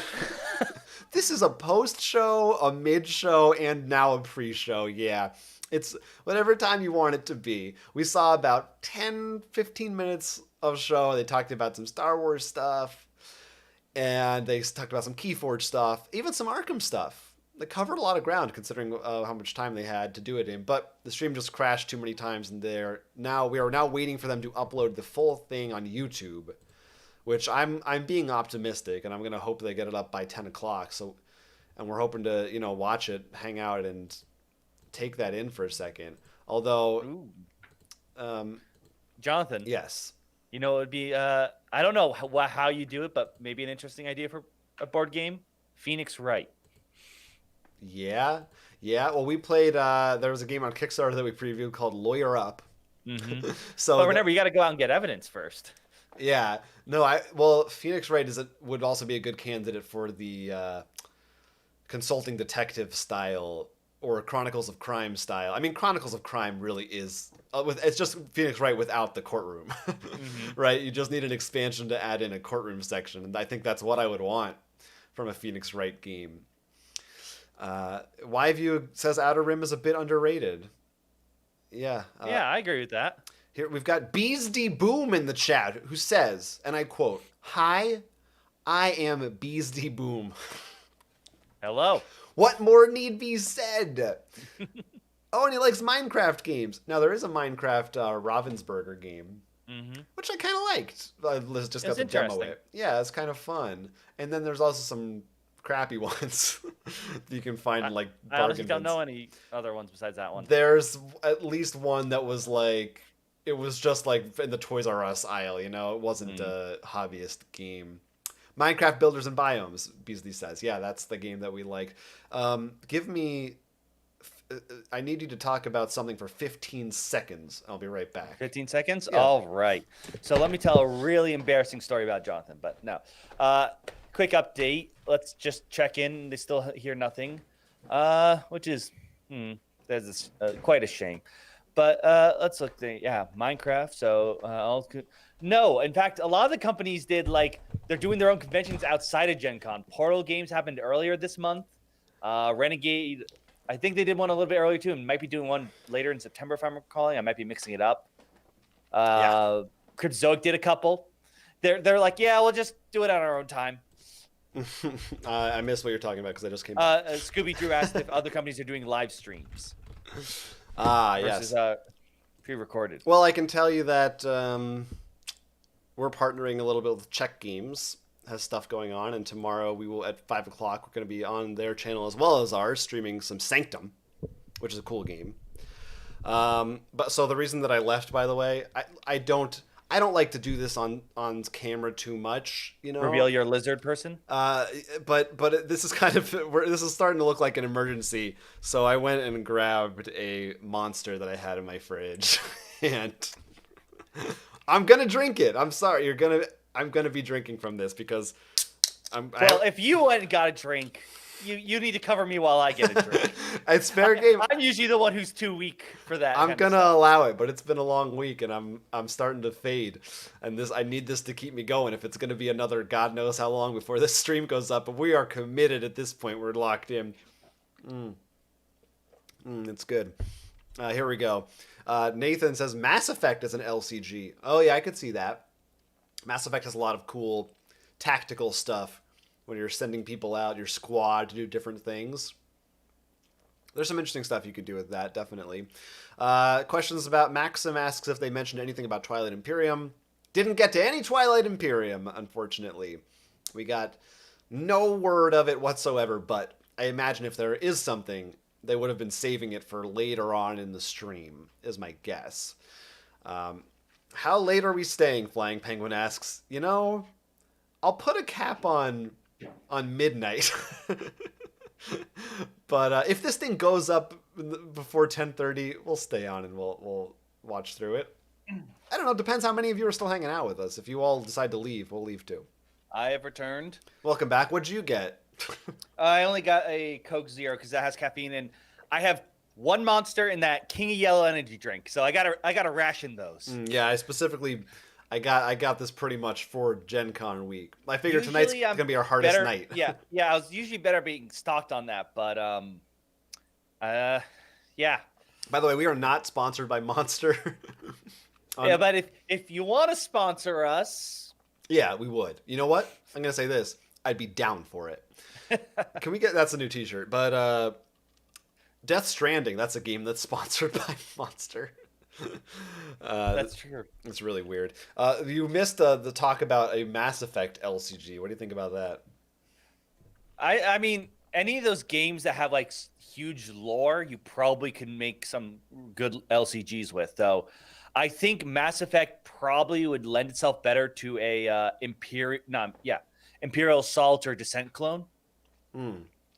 I could see that. Yeah, I was thinking about like how you send out there's different squad mates, you know, and assign them different roles. I think there's something you could do with that. Andrew Mounty suggests a Monster drink board game where you try and stay awake and not have your heart explode. I want to know in the chat, any energy drinkers out there? What's your energy drink of choice? If you're a caffeine addict, what is your... Because I specifically, Monster Juice is the only one I like. It's the only one I'll drink. And I don't drink it that often, but it gets me through the tough times when I need it. But I'm no review bra. I'm not a connoisseur, but you're a connoisseur of the energy. I mean, more of them. I haven't touched any of the coffee flavored ones. It's really funny how there's the juices, and then almost all the rest are the diet ones. They just no. A Mass Effect RPG from Andrew Money. Yeah, I mean that's definitely the obvious way to go. Yeah, I mean, well, yeah, because it is an RPG, of course. That would make almost too much. Is there? I feel like it should be. Oh, thank you, Flying Penguin and Betsy Boom for subscribing to us. Come on, that's Bees D Boom. I'm sorry. You know how terrible I am with words. Nick Pickle says Mountain Dew is his go juice. I don't know about. I meant to go juice, his caffeine. Or go to. Yeah, juice? yeah. Sure. The caffeine has not hit yet, Jonathan. Sobe energy drinks, says Andrew Monty. Never tried those. I used to drink those a lot when I was younger, but I don't think I've seen... Do they still exist? Yeah, I think they still exist. I think I've seen them. Scooby Drew, I love this is now the subject of our stream. Scooby Drew said Cafe Bustelo in the morning. Must be a coffee one. And then Monster any other time. And Nathan said Arizona's or his go-to juice. Now we're just talking about juice. I'm sorry, Beastie. I apologize for my... Let's see. How about, now there are 4 different Scooby-Doo games. I'm seeing Scooby Drew in the chat.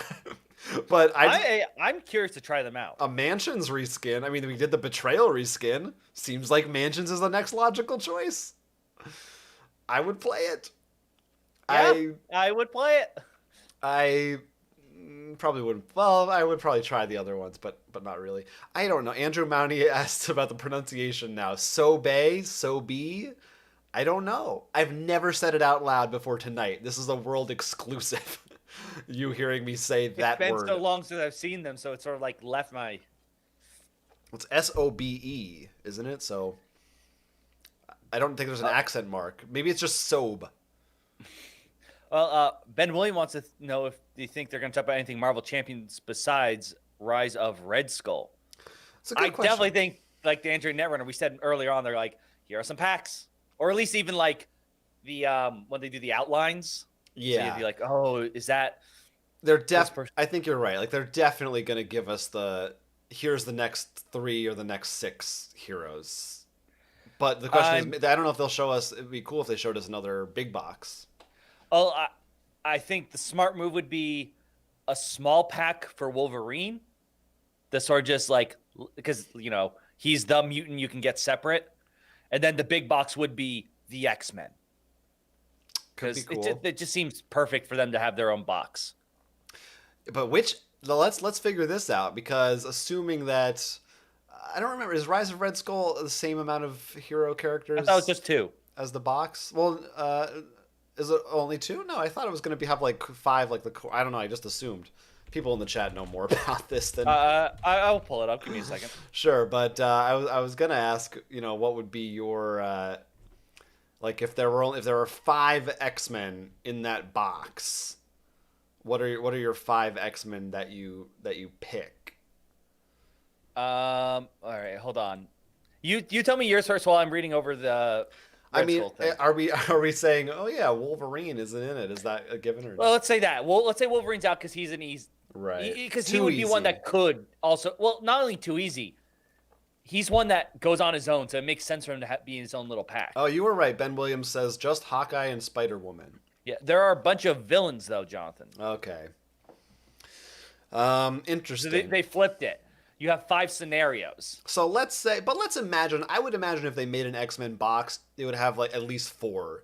Because there's so many X-Men. Right, we got to go with 4. So let's say 4 X-Men. I think based on their track of what they did with the core box and how I liked that they put She-Hulk in there, who's not always in the forefront. I will say Jubilee is my underdog pick to get thrown in there because I think she's awesome. But otherwise, Beast would be cool. I would go Beast. Gambit, I think, is probably a pretty good choice. Oh, and I love Nightcrawler, so I would want to see him. But all of those are like none of them are the core characters. So yeah, I think that's my way dream I set. imagine it going would be Cyclops. I think it would be not Jubilee. I think Jubilee would be in this person's deck, but Rogue. I think then I don't know who, and this would be my She-Hulk pick. Someone who's part of like the more younger adventures that they have now. Maybe a New Mutant. Yeah, like that part of group. And then for the last one, I'd probably go with. I mean, who I would like would be Colossus. Yeah. Or Magic. I love the two of them. Yeah. But I could see Kitty Pryde. I mean, that's the problem with X-Men. There are just so many good ones. Like, anytime there's a Marvel game... I like how neither of us brought up Storm or Professor X. Professor X I don't even think about because I'm like, well, he's in charge. He's not the guy out there, but yeah, he would be a good one too. But, like, Legendary, there's still X-Men people want. Or when this game back here, Marvel Ultimate Alliance came out, there's like 20 X-Men in it, and people are never satisfied because there's not only are there like 100, but there's 100 good ones. Like there's so many good characters. We got in the chat. Andrew said Nightcrawler, Colossus, Jubilee, Gambit, Beast. Yeah. I think that's a lot of the ones we said. Nathan said Iceman, Cyclops, Jean Grey, and Gambit. Now, I think Jean Grey might be her own pack. And the reason behind that is I think she'd be a hero and scenario packed together. I like it. Like she could become Dark Phoenix. I like it. This is good. Yeah. This is good. And that'd be everyone would want to buy that, and it gives you more room to put more X-Men in that core set. I like this. We'll jump around from some Marvel stuff. Nick Pickle said Fantastic Four. Of course, yeah, we want Fantastic Four. Yeah, definitely. Hoser pointed out that the next 4 heroes have been leaked. Ooh. And we think they're going to be Ant-Man, Wasp, Quicksilver, and Scarlet Witch. Right, and Ben Williams says with those 4 heroes, it feels like the next big box would be Thanos. I could see that. Yeah, and that would be cool. I mean, a Guardians of the Galaxy, that's another obvious one, but... hello to Samuel Farias, who says greetings from Brazil. Oh, and Ruan Quiros, and they're hugging us. And sorry about me saying your names, but thank you for joining us. Ooh, what about a big villain box? Suggests that would Scooby be a Drew. Cool idea. I mean, that would give a lot of replayability because this box comes with 5 scenarios. So let's say you're able to throw in 5 more, that's 10. That's a lot of play in a box. You can't just buy that and play the game, but I still think for most people, you'd be pretty happy with that. Yeah. I mean, in some ways, I'm kind of like am more interested in some of the scenario packs than the hero packs for Marvel Champions. I really like them. Well, because I think the difference is, especially for you, I'm not as interested in the deck building. No, it's not even that, but that is part of it. But like we said, half the cards when you buy a new deck, you can only use if you want to use that hero. So, yeah, they give some other cards, but when you buy that, I feel like a lot of it is, I want to play as Ant-Man. Mm-hmm. So let's say your hero that you like has already been printed, Spider-Man. You're more interested in tackling now the things as Spider-Man. I'm sure you'd be very excited for them to make a Miles Morales or some of the other Spider characters. I would love it if they got the Japanese Spider-Man, who actually has the mech as one. But God knows they shouldn't touch that. It would be a crime to all like the X-Men if that guy got in first before that. That's year 8. Let's give him some time. Like that's why I think it makes sense for you to be more excited about scenario packs. Maybe like if you hear about some interesting cards in a pack or something, you'd be like, oh, I could get that because that happens to combo really well with Spider-Man. But at least that's my thoughts. Yeah. For someone who doesn't want to just be like me, who's just like, yeah, I don't care. I just need to have every copy. Right. Nathan says Bishop. Sure, Bishop's. All right, Bishop's cool. the teleporting, right? I'll be honest, I forget what he does. I think he has like the. He's got white hair. No, you're thinking Cable. I think of Cable. I think Bishop. He has the tattoo. Like I think it's 9 or 11 on his eye and something, and I think he can teleport. All right, that's the thing. Andrew says Jean Grey could be like a Magic the Gathering arch enemy situation, co-op and then versus. I guess that's what you're talking about. A little bit. I thought like you could decide, but arch enemy is like you still play with a regular deck of Magic, but you have these giant sets of cards to be like to make it fair for a 1v all. If anyone's just checking in, Nathan Bredfeld asked if the stream actually happened. Gave up after 3 crashes. Good news, so did they. They're uploading it to YouTube. We are waiting for that to come. So speaking of which, I just refreshed to see if there was anything. I'm going to post in the chat in case anyone joins late, too. Yeah, can you pin a thing in the chat? I've never tried that. I don't think you can in YouTube, but, you know, we'll just keep periodically reminding people. Chris Jackson said, you can't do Thanos without Guardians of the Galaxy. Yeah, I could definitely see, like you said, if we're leading up to Thanos, the Thanos box, it's got to have some Guardians in there. They'd probably come in his box. Right. Yeah, I think that would be pretty good. Shane would like a set of just side schemes. This is like the in Legendary our henchman problem where you end up with those little side cards that because you just get like 1 or 2 because they're smaller, then you start seeing the same ones again and again. So it'd be cool to have a pack of just those to put in. But I think those are probably low priority. Yeah, harder to sell that to people who aren't super fans, right? Let's see. Campaign set. Andrew suggests maybe for Phoenix. I don't know why I keep compulsively touching my headphone in my ear. It's weird. But the caffeine's starting to get to me. But that's something else we haven't really discussed about, Rise of the Red Skull and how it's maybe sort of going into the direction of like a more campaigny type of scenario thing for Marvel Champions. I mean, you and I both liked and wished for a little bit more, if I recall, when we did the Marvel Champions. Like, they sort of link. Like, they're related-ish. Yeah, and even if they just took that like one step further, right? I would be cool with that. It doesn't. I don't need it to be. I don't need Arkham Horror. Arkham Horror. Yeah, that would be cool, but I just don't think it's necessary. You have that game already. Like, if they want to be up to date, though, they could do I forget what they call it. The King in Black. It released. I don't know if you heard about that. That's like the new big thing happening in Marvel. It's like the ancient god of Venom is now messing with the Marvel verse. I don't know about this. Yeah, I think that's the name of the book. I wonder if it's a play on the King in Yellow. I don't know, but that could be a thing. Yeah, I'm tweeting. And bring right Venom now. in. Oh, you're doing the tweeting. Tweeting. This is very important. I wonder what are you tweeting? Just reminding people that we are still here, in case they don't know. We're still here. We are still here. We are. Heck no, we won't go. I censored myself. What else do we got down here? Oh, Avengers versus X-Men set, suggests Andrew. Yeah.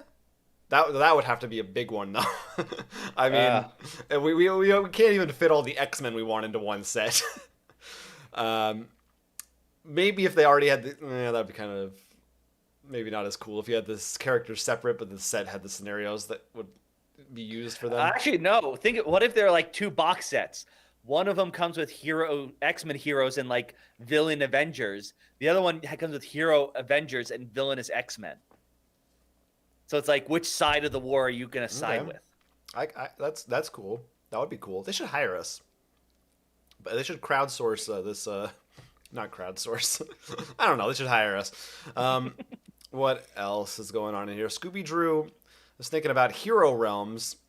Said they played through the new adventure, which was great. But now it's okay, well, now what? We beat the co-op. Would love more villains to play against. Oh, it's like what we were talking about with Marvel Champions, I think. Yeah, it's... the more... I think the overall scenario changes the feel of the game more so than just the different heroes. Greg Cherry said we should get some kind of patience award. So should you. So should you. You deserve it. I mean... To be fair, this has made it a lot easier thanks to all of you chatting with us. Mm-hmm. At the very least, we're talking things up, and that has helped out a lot. Also, we are not... and caffeine. We're not really doing it. I mean, I do have plenty of other things I could be doing, specifically in regards to our Gen Con coverage, but that's okay. This is... a priority right now. We're here for you guys, and I'm willing to put the work in, because in a normal year, here's the thing, at Gen Con, I am exhausted. I have a cold, and I get like 3 hours of sleep a night. So anything beyond that, the fact that I get to just hang out where I live, huge step up. This is give me whatever work there is. This is fantastic. Chris Jackson has an interesting question. What do you think they're going to do about characters in Marvel Champions without alter egos like Drax or Gamora? Well, they did have, Thor technically doesn't have an alter ego. And what they did was it's like Thor... Odin's son versus Thor of Asgard. I literally have him sitting right here. Yeah, I can imagine them doing something similar with Drax, like Drax the father or whatever. Or Odinson. Yeah, so I think... Yeah, exactly. You do something like that. It's like their home life versus their active hero personality. Now I imagine, because I know they've gone... I think Drax actually knows how to play a saxophone. So like be like saxophone player. It's like them doing their hobby or whatever they do on their off time. yeah, that would be pretty good. And there's something else that I feel like recently... Maybe it was Marvel Champions I was thinking about that kind of ran into that issue of some characters not having alter egos. Although, Thor did have an alter ego. And he doesn't right. He used to be Donald something. He was just like a doctor. That's why in the first Thor movie he uses that name tag or something. Yeah. Easter eggs. Chris said Drax and the Destroyer should be the names for the Drax card. All right. Nathan Bredfeld said we should also win an award for being able to keep a stream running live for more than 7 consecutive minutes. Well, that's the thing. We used YouTube. Yeah, but I mean, it is interesting. I wonder if we'll find out what happened, if they'll talk about... Finally, there's been a comment recently on the stream chat. Yeah. Fantasy Flight Games, please. We are looking at that YouTube page. I am refreshing that Twitter feed. It seems to be activating now. Someone's like, all done? Fantasy Flight Games are still waiting. It seems someone just like poked the bear and everyone's just like, what? Comments? Yeah. Well, we've been talking a lot about Marvel Champions. How about what else? Fantasy Flight. What about some Arkham stuff? What would you want to see? Well, they talked about they're doing Innsmouth right now. Yeah, so both the core and like I said, I think there's got to be some kind of, it doesn't need to be full on traitor, but maybe curses or something. I think there are weaknesses, in the card game. Obviously, go traitor in Arkham Horror base. That's an easy one. I will say I wasn't a fan of that in Mansions, but I think you could do better in this style, personally. You're referring to the LCG? Well, definitely the Arkham Horror 3rd edition. Oh, okay. LCG would be a little trickier just because you have the different chapters, and how do you make sure someone turns at this point or doesn't turn at that point? Yeah, that could be. Outside of that, what I would like them to do, honestly, those solo chapters are really fun because I feel like they're more like going outside of the usual what you would expect from a Lovecraft. Like we had a werewolf in New Orleans, and we went to like Venice. You had the murder in the hotel we haven't played yet, but I want to do with you, even it's standalone, because it's a really cool concept. So I think they should. I think they should be a little risky with their story. Do something that's like, it's got that Lovecraft feel of the horror. You know, you're questioning your sanity. But I think you could bring in, maybe even like make up a new god. You already make up new investigators that weren't in the Lovecraft stories. Yeah. Oh yeah, that's interesting. They have never done that, have they? I mean, as far as I know. I don't think so. Yeah, I mean, I guess at a certain point, why would you? Because there are so many interesting ones already in Lovecraft's lore. But the thing is, and maybe you could just reinvent them. Like Gnarlotep's the easy one I've seen who did this multiple times. But in today's day and age with technology, maybe make one that really does involve about like progressing human technology. You know, I mean, yes, it still takes place in the 1920s, but I think you could do some cool stuff. It's kind of like, I don't know, this is just made me think of it. American Gods. Remember how? Yeah, exactly. Yeah. You know how like they've adapted themselves. Yeah, there's. And they're not even pushing them. Like something like, exactly. I think that would be take the American Gods storyline a bit. Not exactly, because that's a whole other property and some things don't work. But there's one for Fantasy You could see Flight. that, right? Yeah. No, I think that could be. You could definitely. Yes, you could work some creativity into that. Let's see. Back to Marvel. I just like the idea, so I gotta say. Ben Williams said it would be cool if they had a Groot Rocket combo. So instead of an alter ego, it's Groot and Rocket. Yeah, I think that would be a good idea. There's so many. You could do that with a ton. I think there would be like you could have some really cool combos. And then, like, if they had just very different play styles, that would feel really cool. Chris Jackson, he's hoping for the Star Wars content that isn't collectible or a money pit. Aren't we all? Star Wars. But he also agrees Outer Rim expansion or Star Wars Rebellion Clone Wars era. Yeah, I mean, Outer Rim and Rebellion, those would be your options if you don't want the money pit. But I do think they're going to announce a new... Maybe not tonight, but they did. I do believe they said a new Star Wars game. So yeah, it would be really cool. Clone Wars area, yeah, that would be cool. That would be fun. Mike Donch asks if they've resumed the in-flight report. They have not. Well, they've announced they're going to upload it on YouTube later, and we're like, oh, they'll probably get it done soon. Yeah, here we are. We're being optimistic, but it's okay. I still believe in them. I still think that they can pull this off. How about Ajan says, an Arkham horror game where the players bring the horror to the investigators by playing the monsters? I mean, I'd be interested in that. I would say that's very similar to, well, it's not similar, but in my mind, it's like Alone from Horrible Guild. You know, one person plays as the hero and the rest are all the aliens. I guess you could play as the cultist. That could be pretty cool, though. I feel bad for those investigators. Made me think of that new video game Carrion, where you play as the hideous red blob monster, and you run through sides. It just came out like this week. Okay.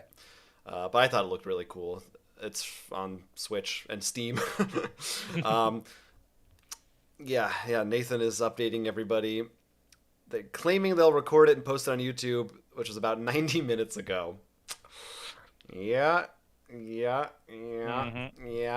mean, in my experience, I mean, let's assume it's an hour-long video. I mean, it really depends on, like, when it's finished. Do they have it? Like, is it just done and ready to go? Or are they... Yeah, because they would be editing it live as they go. It's not like they have to do any work on it, because it would have been all live. So I imagine they're going to do it exactly like that. So then as soon as it's done, they should be able to just pop it onto YouTube. So it could be that now they're like, well, since we're going to do YouTube anyways, let's add some extra stuff and edit, you know. I wonder. I don't know. But it seems like they already had, like, they were prepared. They already had they had trailers. But can you just take that over? Because that was on Twitch stuff. Maybe it was like it only works with Twitch and something weird like that. I'm not an expert, but I would imagine a company as big as Fantasy Flight, they You would imagine. They probably have it set up so that, yeah, as soon as, they're editing it live in camera, and once it's finished, they have a copy of it. Maybe there's a process, they transfer it somewhere or other, but I would think it would be up, soon. I mean, Eric's swearing in music says they probably have to start from the whole stream the recording because it got messed up. That's what I said. Jonathan, you thought they could just splice it? Yeah, I mean, even if they had to redo it, it was only 15 minutes. Yeah. It's not like that much stuff. I'm going to say swearingen. That's my guess on that one. You're probably right. Odds are I'm wrong. I like Nathan's suggestion. We just pretend we heard the news. So anyone who's coming into the chat right now, we're like, I can't believe they just announced that. Star Wars Arkham crossover. You heard it here first. And they're never going to air it again? They're not even going to release it. We got to all play it, and that's the end.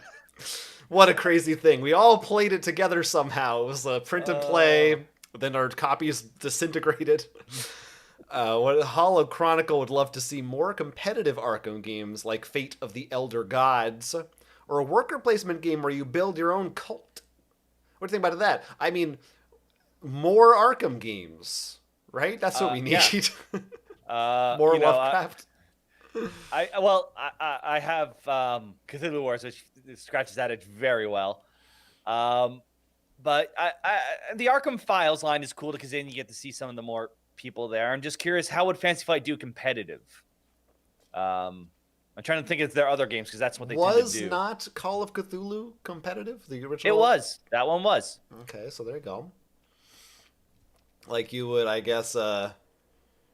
Yeah, I guess if you're competing cults, maybe? Right, but I mean, would it be a worker placement from them? Yeah. Like, I'm trying to think what style game would Fantasy Flight bring to the table. Right. I can't think of many worker placements. I feel like they're very Amero-centric. Very, yes. They are, yes.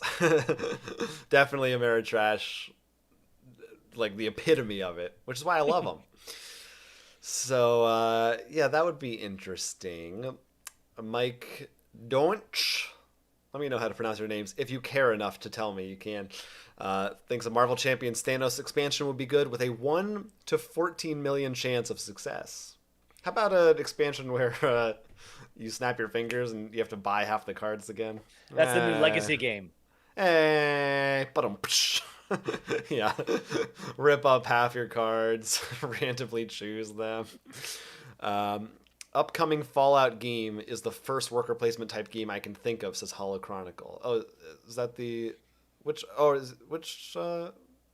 Fallout? I think he's talking about the Vault. The Vault Boy one? The Vault Boy, Fallout Shelter.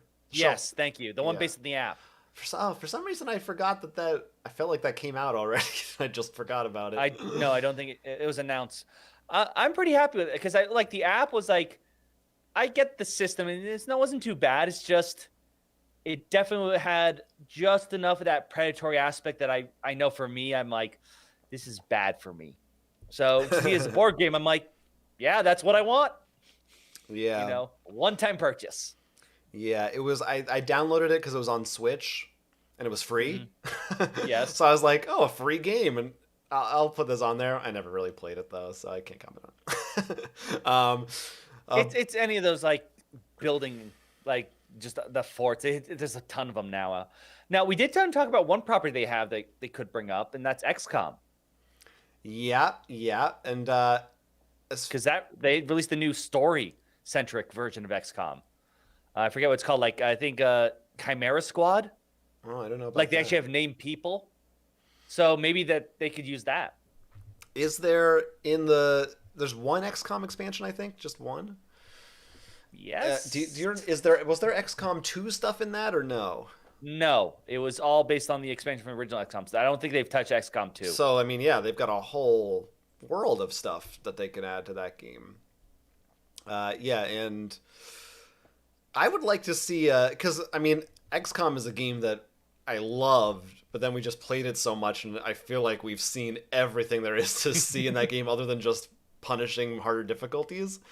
And getting higher score, yeah. Yeah, like I would like to see them reinvigorate it somehow. Like do an expansion that's not just more cards, but change, maybe even just an update to the app that added some kind of a new layer. I mean, there's already a lot going on in it, but I don't know what it is. I just, maybe it's just we've just played it enough times, but I feel like there's more you could do. Maybe you like take out maybe there's a new role, and maybe there's even a 5th player now. That would be cool. Like you get an additional board. It could be like crazy, but if they could figure out a way to do it.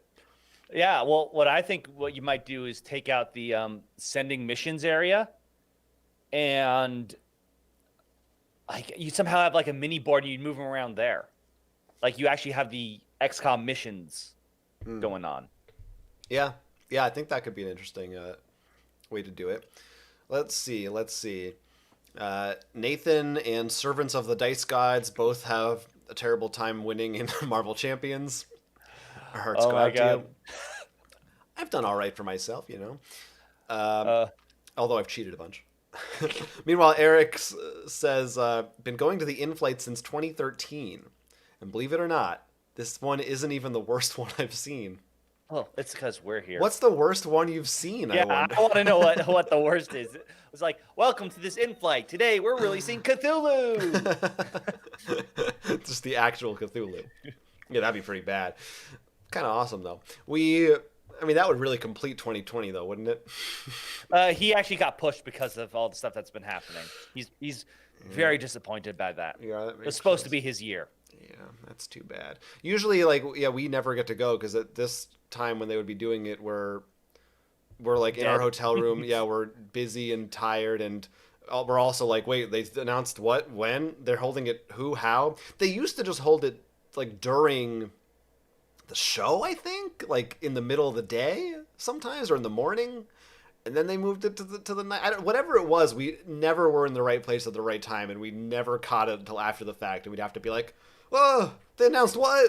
Let's go, we gotta go, we gotta play these games.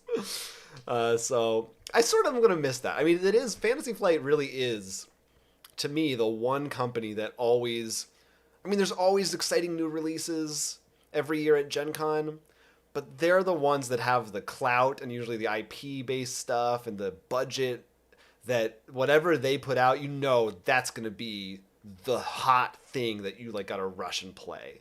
I always get excited about that. So that is something I kind of miss about Gen Con in person, and also apparently Gen Con online.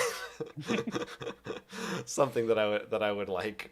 Eric says the worst one he saw was 2019, probably. I don't know. He's not elaborating on why. It's up to you if you want to elaborate on why. We don't talk about. Wait, so that was last year. So what happened? Maybe I guess they just didn't announce. That's actually where the COVID virus came from. What did they announce last year that was big? Because we already had KeyForge.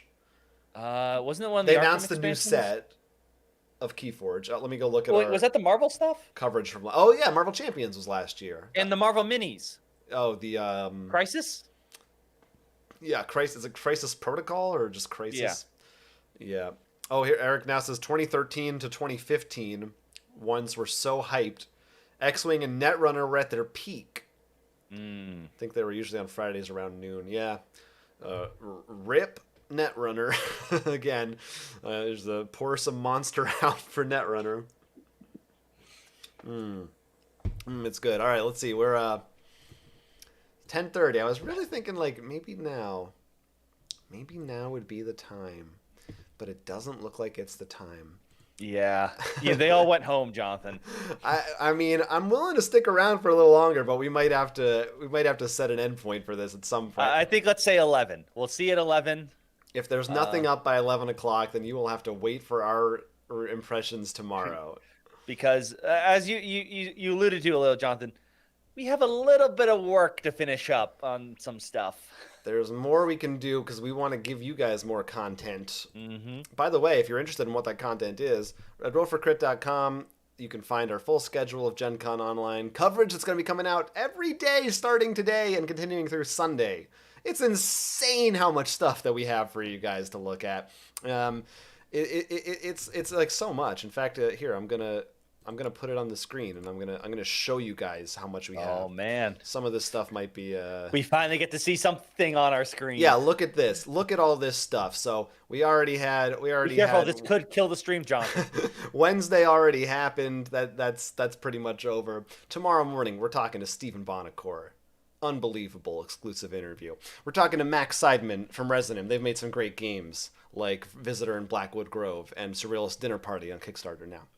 Jamie Jolly, Oathsworn Into the Deepwood. Huge game. Amanda Barker from Cryptozoic talking about the new DC, which we're reviewing. We're playing Sanctum live at 5 o'clock from Czech Games. If you see these Discord party here, that's for patrons only. So if you want to go to our Patreon and subscribe, you can get into those fun Discord parties, but everything else is open to the public. Just for $1 to start. Just for $1 to start. I won't get into all the rest, but you can see there's a ton of cool guests and things coming up. You don't want to miss any of that stuff. You will notice there is no Fantasy Flight on here, except for the first thing on Wednesday. This was it, which is what this is right now. So I hope you're getting the most out of it. I guess we should change the title of this video after Fantasy Flight.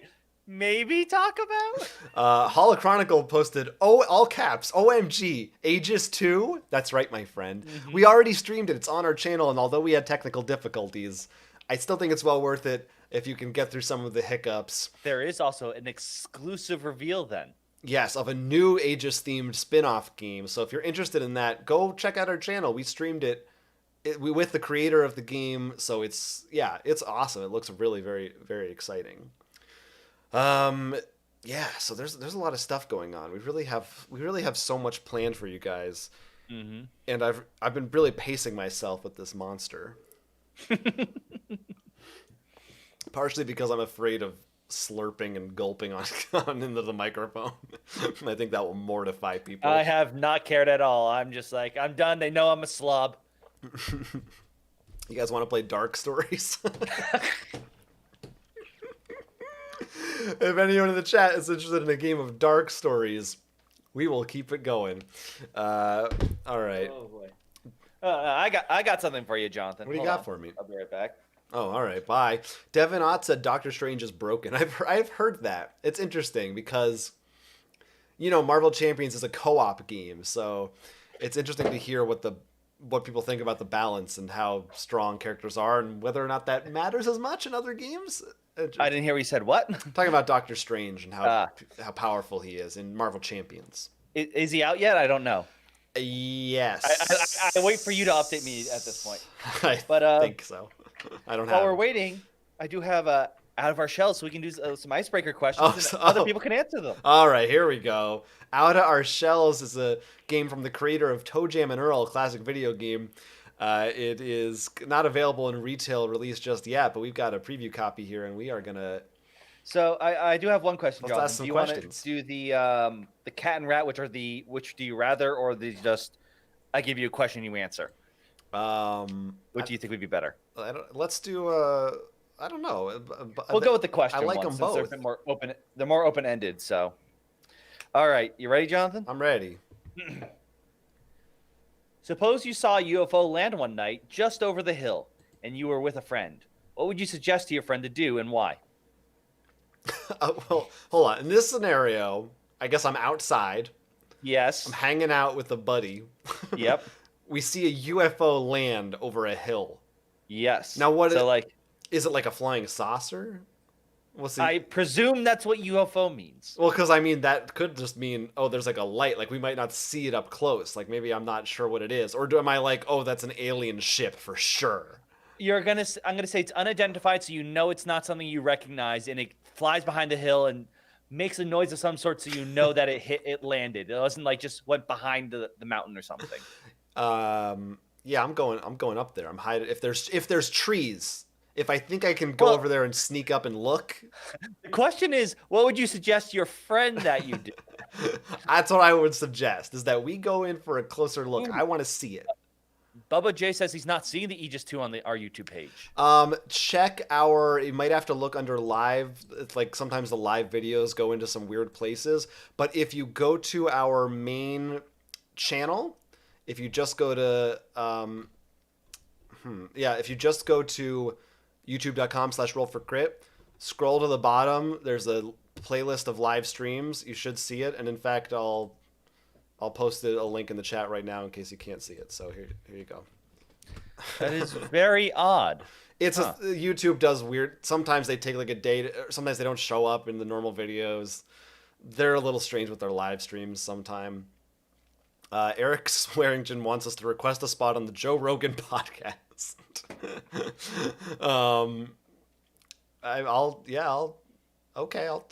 Okay, sure. We'll do it. We'll for you, I will request a spot.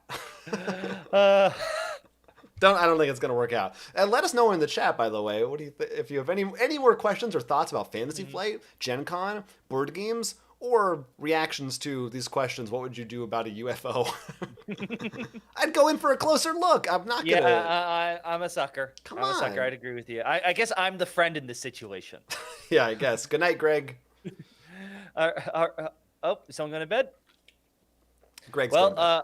Hopefully we will actually have some Fantasy Flight for you stuff tomorrow. Yeah, stay tuned. Let's do it. Let's do another one. Suppose some friend. Wow, apparently we're sticking on the alien theme, Jonathan. Suppose some friendly aliens. Sorry. What? That was the Joe Rogan was. That was what he would suggest if he saw a UFO. Oh.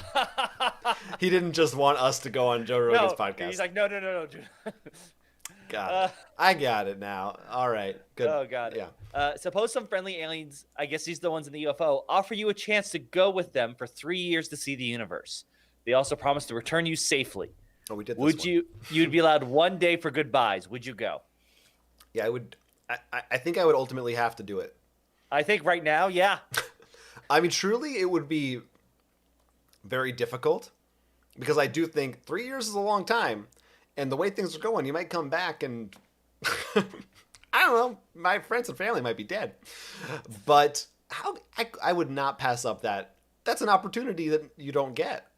Mm-hmm. Like, if you get the chance to go into space and see other worlds, yeah, you take that opportunity, I think. You get a day. You get to say goodbye. So it'd be a little not asking that one. Uh-oh. Right. X-rated content. You got to sign up for our Patreon for X-rated content. People seem to agree with us about going. Yeah, you got to go. If you could be the Oracle, in quotations, I guess that's whatever you want to be, and get the answer to any one question, what's the question you would ask? Besides, why couldn't Fantasy Flight do a live stream? Sorry, so I can get the answer to any question that I want. Yes, and I assume it's truthful. Does it have to be something that's like, could I ask who killed JFK or something? It doesn't specify, so yeah. I don't think it has to be a future thing, even though that's what you'd think with Oracle. I guess let's think. Yeah, I guess let's stick to the future. What do I want to know? Yeah, what's the next Star Wars game from Fantasy Flight? I want the scoop. Actually, let's change that question. If you could meet the Oracle of Fantasy Flight, so it has to be Fantasy Flight related. I'd want to know. I would ask if they're ever going to re-implement the Battlestar trader mechanic ever again. See, the problem with that question and Mike is that the answer is just going to be no, and then you've wasted a question. What is Fantasy Flight's bank account passcode? That's a good one. Ajan would go with the aliens, he says, and would try out alien board games. Sure. Yeah, why not? I think, isn't Senate? My theory is that aliens after they built the pyramids, they brought Senate to the Egyptians, and that's an alien board game. So I'm pretty sure they brought us Clubhouse games. Yeah, all those board games are based on alien tech. Let's do a cat or rat. All right, sure. I want some cats and rats. All right, give me two numbers between 1 and 3. 1 and 3. All right. Spiders or leeches? So, again, for anyone just joining us, in lieu of the Fantasy Flight stream, we are playing a game called Out of Our Shells, which is an icebreaker game. And the way this part works is that you get to pick which you prefer between two choices. And I guess I gotta go leeches. You can avoid them, I think, a lot easier, right? Like they're not if you live in marshes. Yeah, well, I don't live in a marsh. So if I gotta choose, plus they're easier to see, they're slower, spiders are skittering about. I don't like that. I think I'd have to go spiders. Just because anything blood-sucking, I'm like, even though leeches are the best ones. Those are ones I'm like, they're okay with because they actually have medical purposes. In actuality, not just the crazy, medieval. Meeple Medley is allergic to spiders. Are you really allergic to spiders? Can you be allergic to spiders? That's I don't see. I mean, I'm not. I don't think full allergic, but bee stings definitely react. I react much worse with them than not. That's true. What would be the exact wording on this, Jonathan? I'm not like dying if I get a bee sting, but if 2 bees stung us, I'm gonna have a worse reaction. Would that just be it? I get worse reactions. Maybe you are allergic. I don't know. Maybe it could be an allergy. Like you could be allergic to something and it just makes you itchy and not necessarily it's fatal. All right. A lot of people saying spiders. A lot of people like spiders. All right, Jonathan, 2 more numbers. Yeah. Oh, sorry. I was like, yes. What are they? 1 and 1, please. Clothes shopping or makeup shopping? I don't think. I gotta go clothes in that one. Yeah, that'd be my. Let me see if I can find a fun one. What do y'all like in the chat? Okay, this is a good one. I think I'd like to see people in the chat argue about. But I still need 2 numbers from you. Oh, sorry. 2 and 3. Vietnamese food or American food? I truly don't know if I've ever had Vietnamese food. I don't know what that. I've had it. The problem is I'm so used to American food. It's like comfort food that I know. Right. And I feel like it has an unfair advantage there. I'm not saying McDonald's is better. I'm saying I know it. Yeah, well, I wouldn't even. I mean, it doesn't have to be McDonald's to American food. I know, it could be good food. Yeah. But what is Vietnam? Is it kind of like Thai food, I would imagine? Or like sort of? I don't know.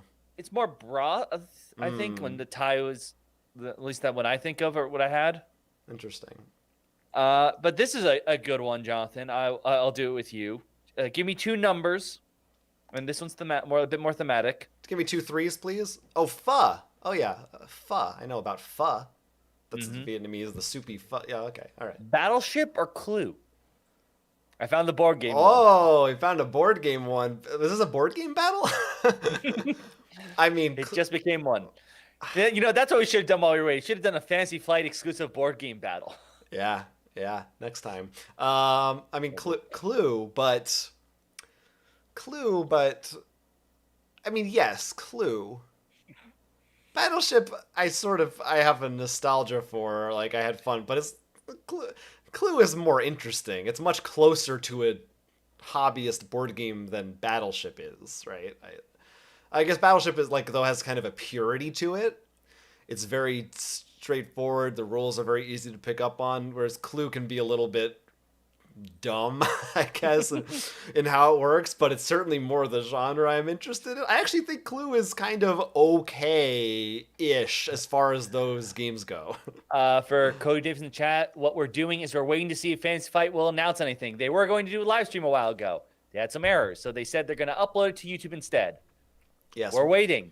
We are giving them 13 more minutes, and if they don't have any video by then, we're checking out, and tomorrow we will give you an impressions video, but we got to quit at some point. Yeah. Yeah, is that same true for you? Servants of the Dice God said Clue by a mile. In my experience, it is more yelling at your friends, and that's always a good thing. We have different definitions of what constitutes good or bad things, maybe.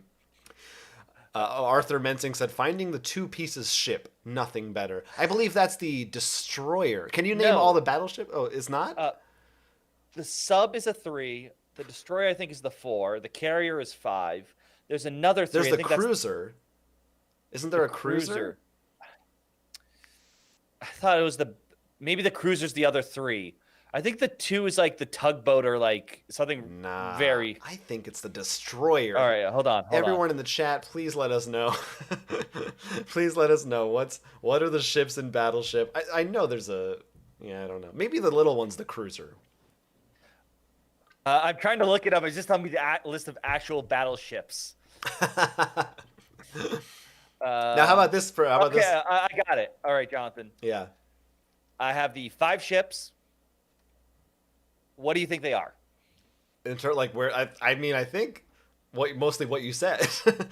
Carrier is the big one that looks, it's big. Is the battleship is it a 4 or is battleship a 3? There's a 5, a 4, 2 3s, and a 2. Yeah, the battleship is the 4, and then I think the destroyer is the 2, and then cruiser and whatever the other one is, I don't know. Sub is the one you're missing. You got them all right. You were right. I didn't think it was called destroyer with the 2. Boom. The smallest one's called destroyer. I feel like this is tiny. I thought it's because it goes in stealthy and it's like the bullet, the shot that destroys the Death Star. I guess for me, I always just thought of it as like a tugboat that's just small, it's just there to hold, to be like, don't get shot, don't get shot. Yeah, man, that's the secret sauce. Yeah, Nick Pickle said the electronic battleship was great as a kid. I only had regular battleship. I always was jealous. I wanted the electronic one. I had the stupid little pegs and I was missing half of them. That is one game for some reason, one of the only games I could convince my mom to play with me when I was a kid. Sometimes she would play Battleship. So that's something in Battleship's favor. Servants of the Dice Gods thought the 2-piece was the patrol boat, and the Yeah, I thought it was something like that. You know what? I would not be surprised at all if they had different names in different editions, because I'm sure. I mean, I just used Google and looked at the first link without really, I was just like, that's probably it. So. Yeah, I think so. I was going to say, as a follow-up to that question you asked me, is which movie is better, Clue or Battleship? I think that one, unlike the board game battle, is a bit more obvious. Yeah. Taylor Kitsch, my main man from star of Battleship, should have been a star. Let's see. Arthur Mensing said the 2 is what the FFG tech guy is on right now. He's out there on the destroyer or whatever it's called. PT boat, Hoser says. Hello? Charles says cruiser and sub were 3. Battleship was 4, destroyers 2. Yeah. So that's what I found. What time are they uploading the report? Juan we don't know. Perez asks. Yeah, I wish we knew. They said tonight, but they're also they're an hour earlier than us. Don't know. You also haven't said anything since 90 minutes ago, I think. Yeah, so it might at this point. I mean, seems like it would be in their interest to just wait until the morning, because it's usually not this isn't usually prime time to release a new video. Usually, the problem is they're doing all those streams tomorrow too, so that's the other. Yeah, that's true. So I'll have to figure out the timing on that. So they might just do it anyway. I don't know if they're doing those streams because this one didn't work out. Yeah, it's going to be interesting to see exactly what they do. But we're hanging out for just a little bit longer, just in case. We tried. We gave them every opportunity, and nothing happened. But we still had a lot of fun, actually. In some ways, it worked out. So that's exciting. Meeple Medley said, I had a talking Viewmaster, and I took it apart to see how it worked. So then I asked for talking Battleship, and my mom said, no way. That's too bad, because, I think that's something you should encourage for kids. That's cool that you have an interest in learning about stuff and dissecting it. I guess it's different if you bought a toy for your child, but Viewmaster's not that expensive, is it? It's like $15 or something for a Viewmaster? Maybe back in the day, I don't know. All right, Jonathan.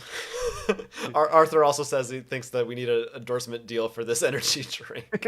Keeps you going when Fantasy Flight ain't going. I will take it. So give us another question. Well, give me 2 numbers between 1 and 25. Whoa, what is this? What kind of dark magic are you weaving now? 2 and 19. All right. Can you give me a different number than 2? Because you haven't played that game. This is 8. This is the worst. Are we doing Fantasy Flight board game battle? All right. Lord of the Rings, the card game. I have never played versus... it.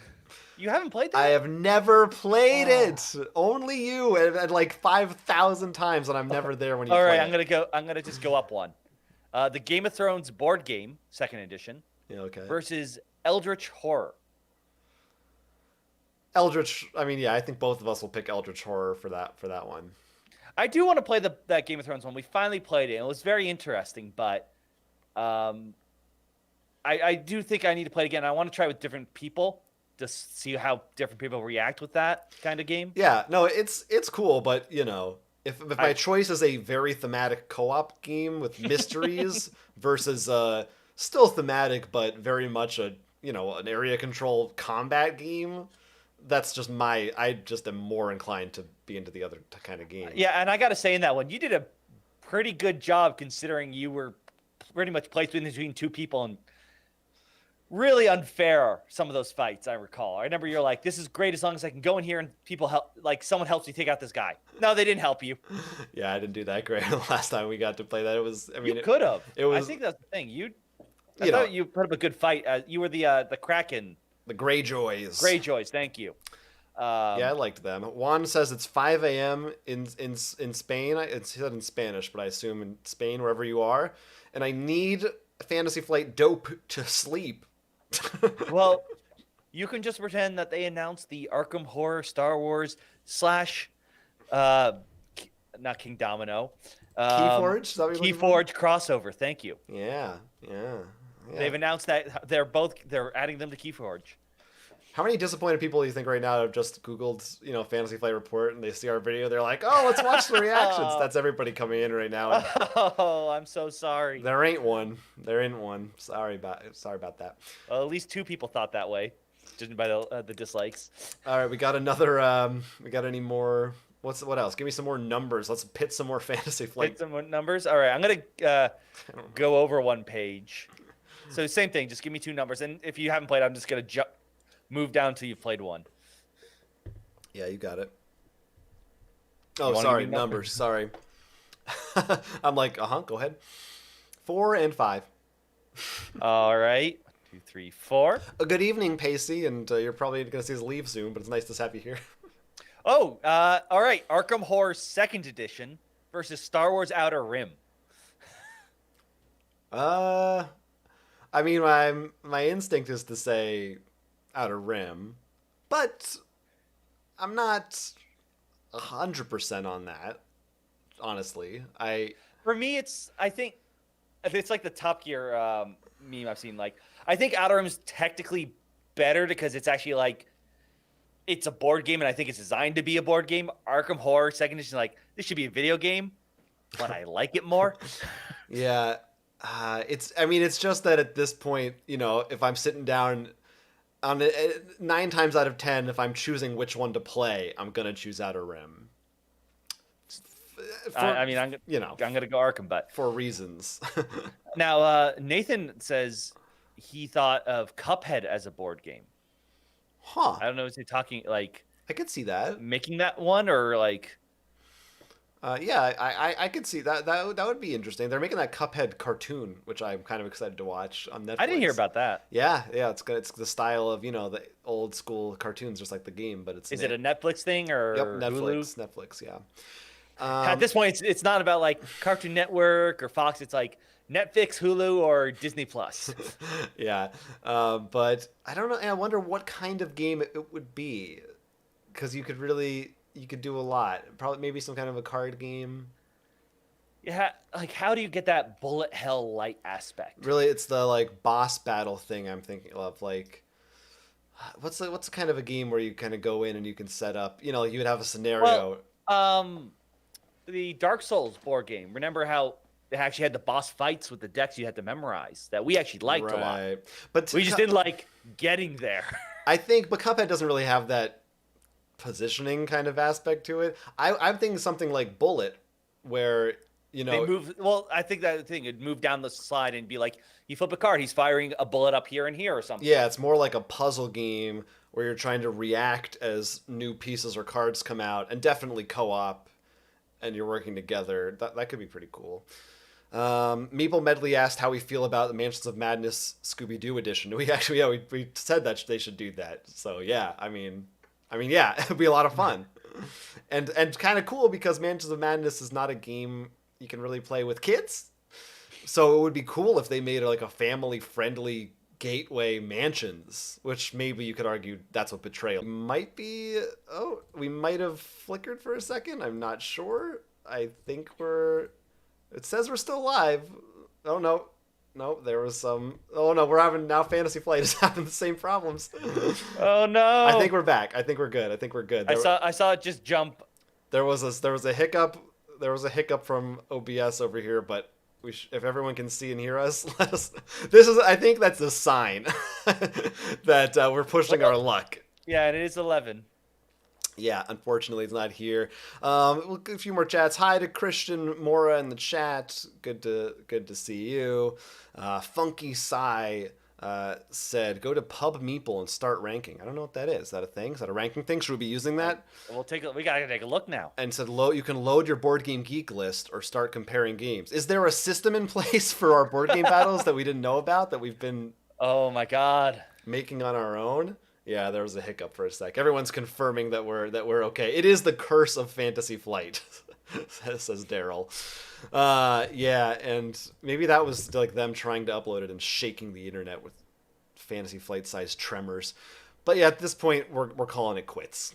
We put in a good fight. We've been streaming for like 2.5 hours.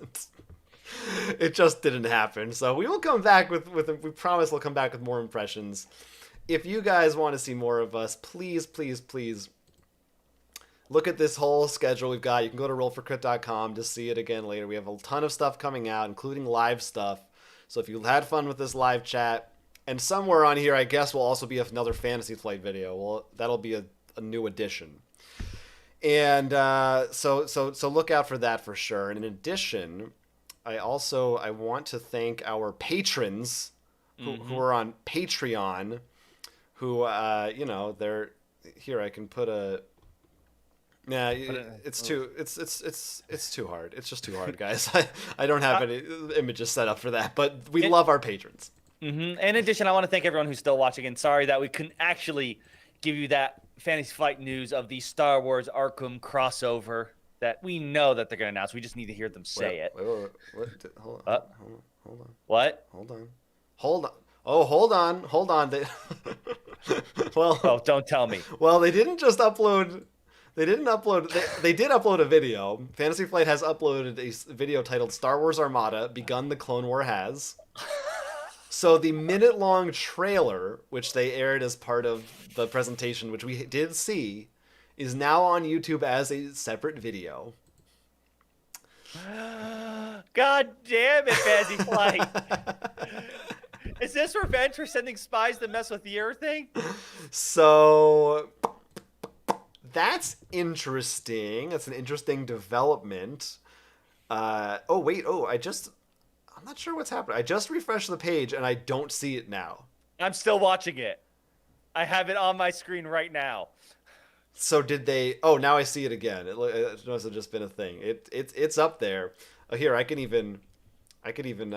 refreshed. It's not there. I refreshed again and it came back. I could bring that in for a second yeah, sure. Have that in our background and. I guess we're not leaving.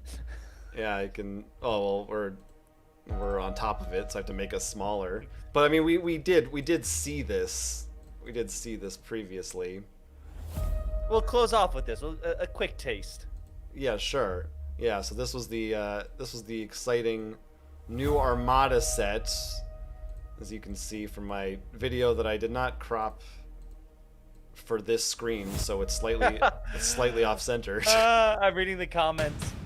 Prioritize the in-flight report. Oh my god, about 4 years too late. Now, sweet. Can wait for this game. Just hope you guys at Fantasy Fight give Armada support. Posting this before the in-flight, is this another goof? Yeah, well, we can go back to the... I'm encoding the in-flight as I type this. It will be posted here soon. Oh no. Oh no. Oh no. Guys, we almost were out. And they keep pulling us back in. Oh my god. I mean, you have any of that monster left? Yeah, there's a little bit left. I mean, screw it, right? Let's. Yeah. I mean, we're they wouldn't lead us astray. We came this far. Here, I don't know if you can see. So we've got this image of the Armada stuff on the screen right now. I got some party glasses. We can keep on partying. Let's do this. Yeah. See, there we go. And you can see there is this Republic Fighter expansion pack. There's also an upgrade card collection, which is interesting because that, to me, implies, I think they said as much, that this is almost like a second edition of Armada, or at least maybe not a second edition, but it's gonna have some things, maybe like the way X-Wing at some point they upgraded their damage cards to work differently, and you had to. Wasn't that second? No, that was in the. They did do it a little bit before. It was when is it Force Awakens the name of the movie? Yeah, the Force Awakens TIE Fighter pack version. No, I think it was just their core set thing. Right, but didn't it have a Force Awakens TIE Fighter in it? Wasn't that the new ship? I don't know, but yes, you're correct. Yeah. Nathan says, looks like you're staying on a while longer. Yes, we are. Hoser says, better go get another monster. Hey, we've done 24-hour streams before. I mean, usually we're prepared for it. But boy, guys, Monster Juice. What a great drink. Monster. When the game companies just won't let you off the hook just yet. But now, what does encoding mean? That means encoding to YouTube, or on their computer and then it's going on to YouTube? And if it's an hour-long video, that's then Yeah, we might. Let's. Can we get some more? I'm just gonna post in the chat. I'm just gonna say when. I don't think that comment I read wasn't in the chat. Oh, where'd you see that? That was on the video, the Star Wars Armada video. Oh, they replied in the YouTube comments? Yeah. Interesting.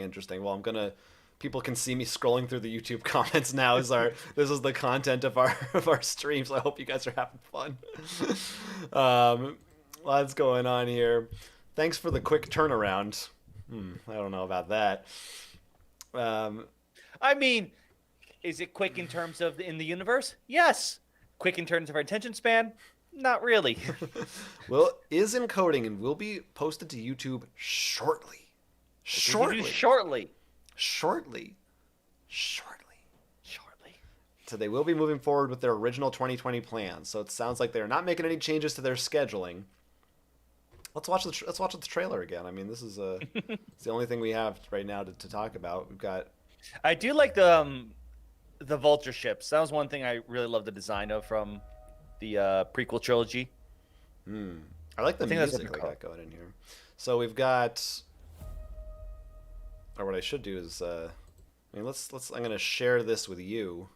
Oh, you're sharing something with me, so that we can actually watch it together in real time, since YouTube is not live, so it's not synced up. And everybody at home then can watch along with us. So hopefully you can. Hopefully you'll be able to see that. There you go. So so we've got these cool looking ships right here. I don't know what are those. You're the one who watched the movies most recently. I'm the one who's supposed to be the expert. The ships are never. Yeah, you're much bigger on Star Wars than I am. The names of the ships and stuff, that's never been my brand of Star Wars. Nerdy Star Wars excitement. I love them, but I don't know about all the details and stuff. But clearly, it's prequel stuff. That's also probably why I don't know as much. So we're looking at Armada here. We can see the Acclamator 1 and 2. Assault ship. Oh, okay. I do kind of remember these. If I watched more of the Clone Wars cartoon, I didn't get that deep into it. That's true. There's that too. I started watching that. Scooby Drew said you did give them till 11:15 per your schedule. Yeah, that was. He's got us there. I thought those last 15 minutes would just be us, after talk. 15 minutes. Now it was 2 hours of after talk. YView said, Fantasy Flight knows 2 words, soon and shortly. Very different.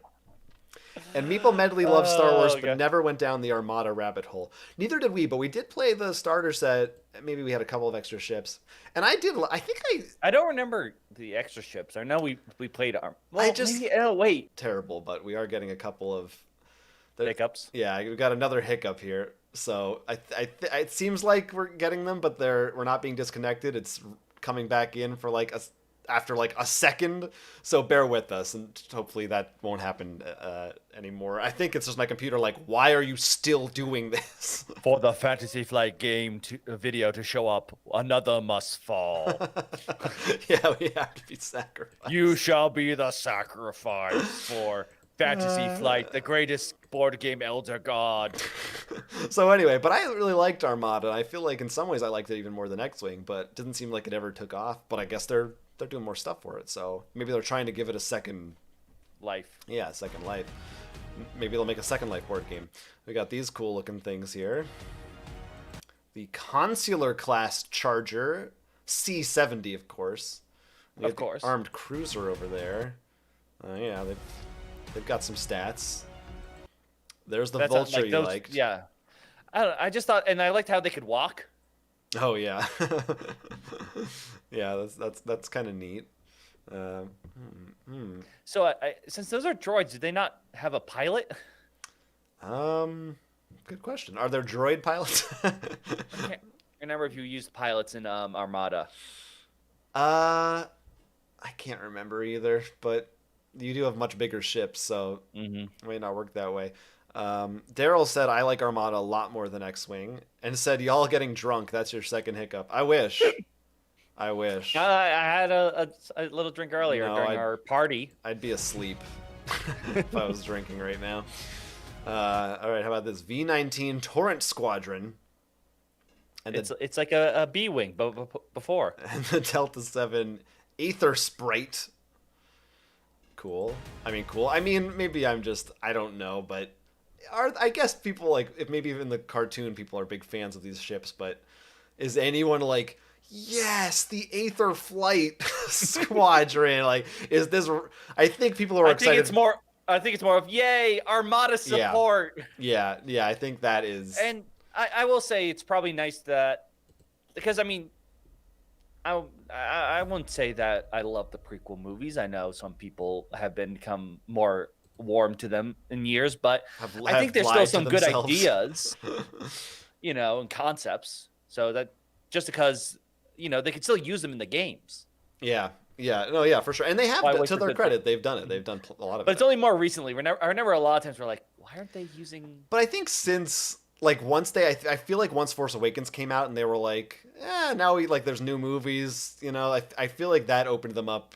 It seems like they felt more comfortable saying, we're going to throw in the prequels. Also with Destiny, I feel like was maybe a little bit of them testing the waters, because that had a lot more, and it wasn't as, It wouldn't cost them as much to lose out on that versus a Naboo fighter mini. Yeah. Well, those are cool. What's your? What do you like? Y-wings? Don't you like Y-wings? Or yeah. I do like the Y-wing. I can't tell you why, but as a kid, that was the one I'm like, that's so cool. I'm a fan of the Y-view wing. That's a shout out to Y-view in the chat. Hope you liked it. I did like the B-wing too, but that was because of some old game. I can't even remember the name of it, and I think you found it a while ago. But it was this old Star Wars game. You start off in a B-wing, and then you take the Millennium Falcon. It's one of those games. Almost like those arcades, you go up, you see a live stormtrooper, you shoot him. That really bad, Crisis, was it called? Or those old shooter games. Area 51 was sort of like that. An arcade game shooter, like Time Crisis. Yeah, but it wasn't only that. They had parts like that, and then other parts you flew TIE Fighter and stuff. Interesting. I never beat it. I was bad, as I was a kid after all. But it made me really appreciate the side stories, I think, in characters. Yeah. Which is why I tend to really like the characters. Maybe sure, Jedi are awesome, but sometimes the non-Force users are pretty cool, I think, and have a more interesting take in the world. I like the Sakas of the universe. What's your favorite Star Wars video game? Me? Yeah. Or people in the chat, too. Yeah, because I was going to say, that might be the only one I played.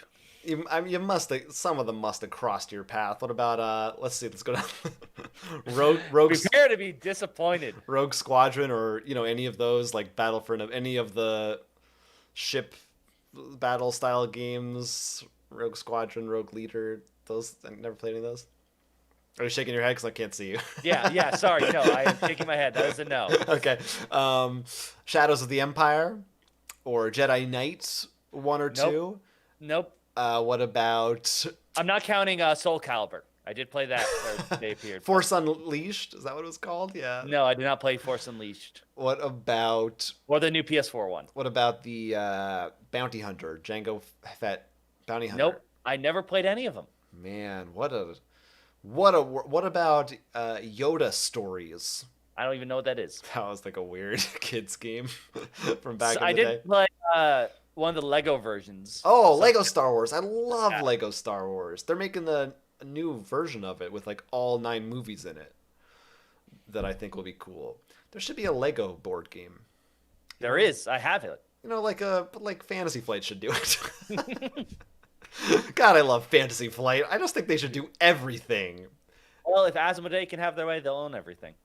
Yeah, let's hope they get there someday. I was curious, so I'm looking at Star Wars Armada, and I was hoping I could see, but it's hard to tell what they're...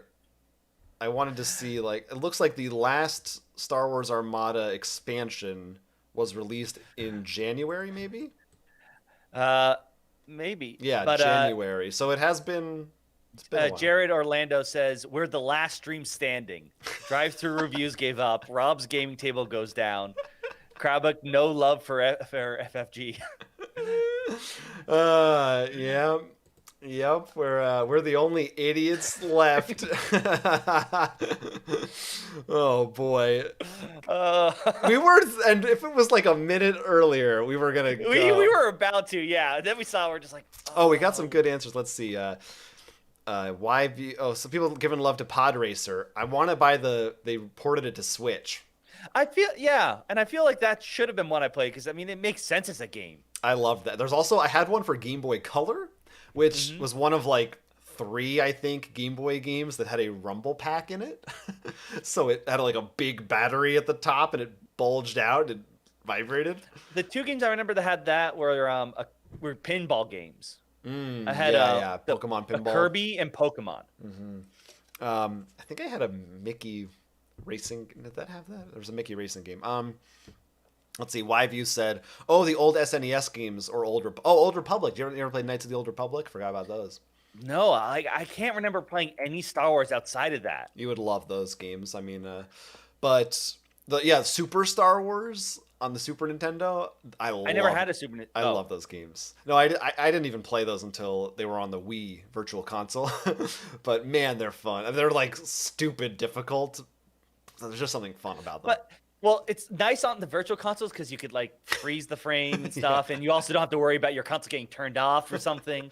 Yeah, right. It really is a little bit more relaxing. Granted, it also means it's shorter, but you understand they're shorter because that's what they could do. That's why they made them difficult.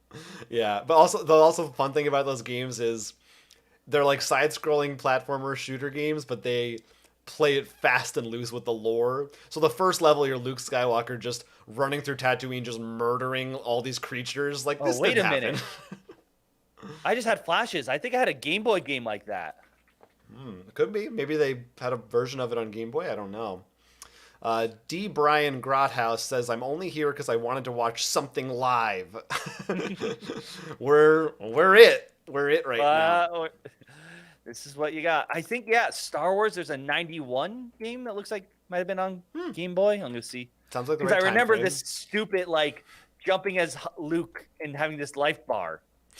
Hollow Chronicle said, did you see the comment on Armada video? In-flight is encoding. We did see it. The question now is, what does encoding mean? They also said, like, in another one, where is it? We will be moving forward with our original Gen Con plans. The in-flight report is encoding and will be hosted to YouTube shortly. And Arthur Mensing said, "Stop your Star Wars harassment of your buddy. You're forcing him to say he should have played it." Yeah, I'm sorry for putting you on the spot like that, No, it's okay. This is one of the great things about it, because now I can experience them with you. And like, same thing with movies. That's why I want to have some of these movie marathons. I've seen all the Star Wars movies. I can be safe there. I've not seen The Life Party, or whatever it's called, the holiday special. It sounds like that's a good thing. I'm gonna watch this trailer one more time. I mean, it's really good. It's the next best thing to just play it on a loop. I do love some of the comments here also. Like, you're making me look at my wallet again. We already know there's nothing there. We know.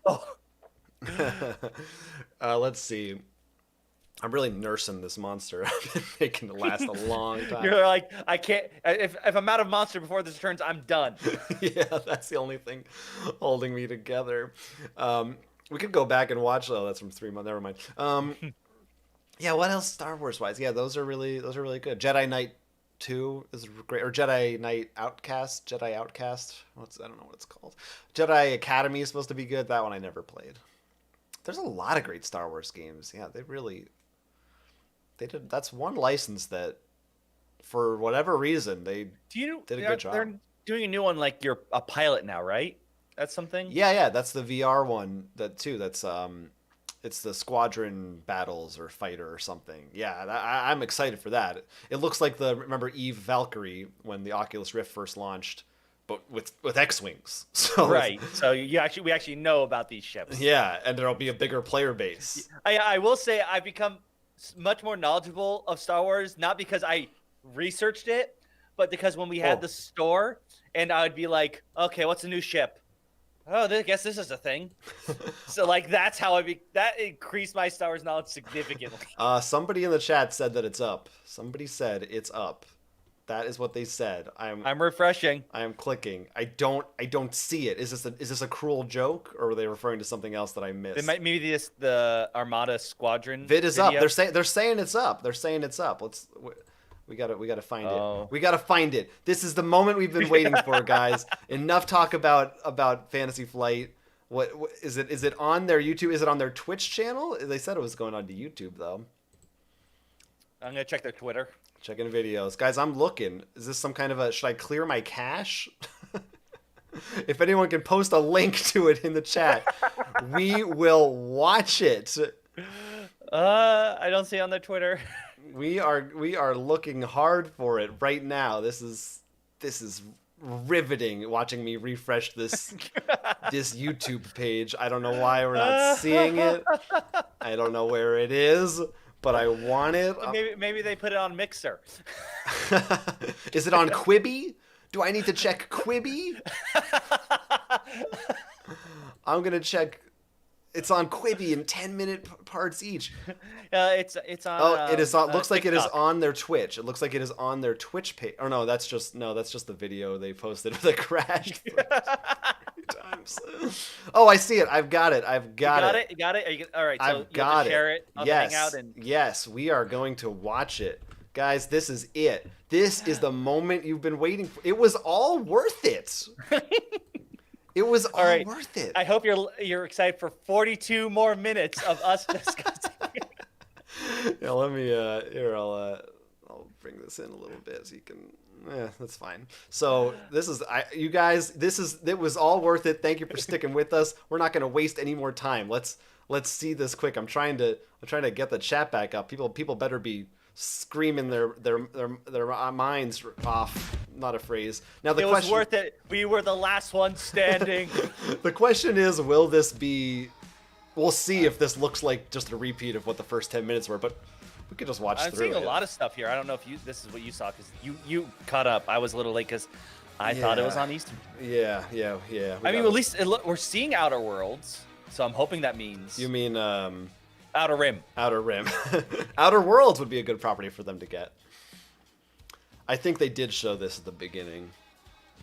I'm excited because I'm seeing the things I want them to do more stuff for. So, whether they'll actually do or they're just being like, we have this stuff. I don't know what that voice was. That was the Fantasy Flight voice. I got it. It is. It's a well-known fact. Attention Gen Con attendees. The video is now up for Fantasy Flight. I repeat, the video is now up. Yeah. If you don't like our obnoxious voices, then you can watch this on your own and come back. All right, I cannot hear. Can you hear him? I'm bringing him up. Okay. I am Chris Gerber, the head of Fantasy Flight Games Studio. And wait, can you not hear it though? I cannot hear it. Gen Con is online this year, which let me means see if I can hear on our YouTube. We can't gather in person and have our traditional event, but you can clearly other people see can hear him in that we our are video, staying so safe in our studio here in Minnesota, and we will be wearing masks. So if he says anything really cool, you just gotta let me know. Obviously, this is not the way I would have preferred to introduce myself to all of you, but like a good legacy game, the lower half of my face will just need to remain sealed until we can unlock it by defeating this virus. Anything of interest, Jonathan? He's making some hand gestures. He's referencing his mask. We can't see your faces. If you want to try to get the YouTube video on your own computer, maybe. Yeah. Our newest and biggest announcements and show off what we've been working on. What time are you at right now? People love this. For all coming 2 minutes, 10 seconds. By the way, this is the same exact thing they showed earlier. So. All right. Tell me when you're at the 2 minute and 26-second mark. We're always striving to innovate and push our games to the Thanks, next folks, level for sticking with in us. Art, in mechanics, in player experience. All right, go.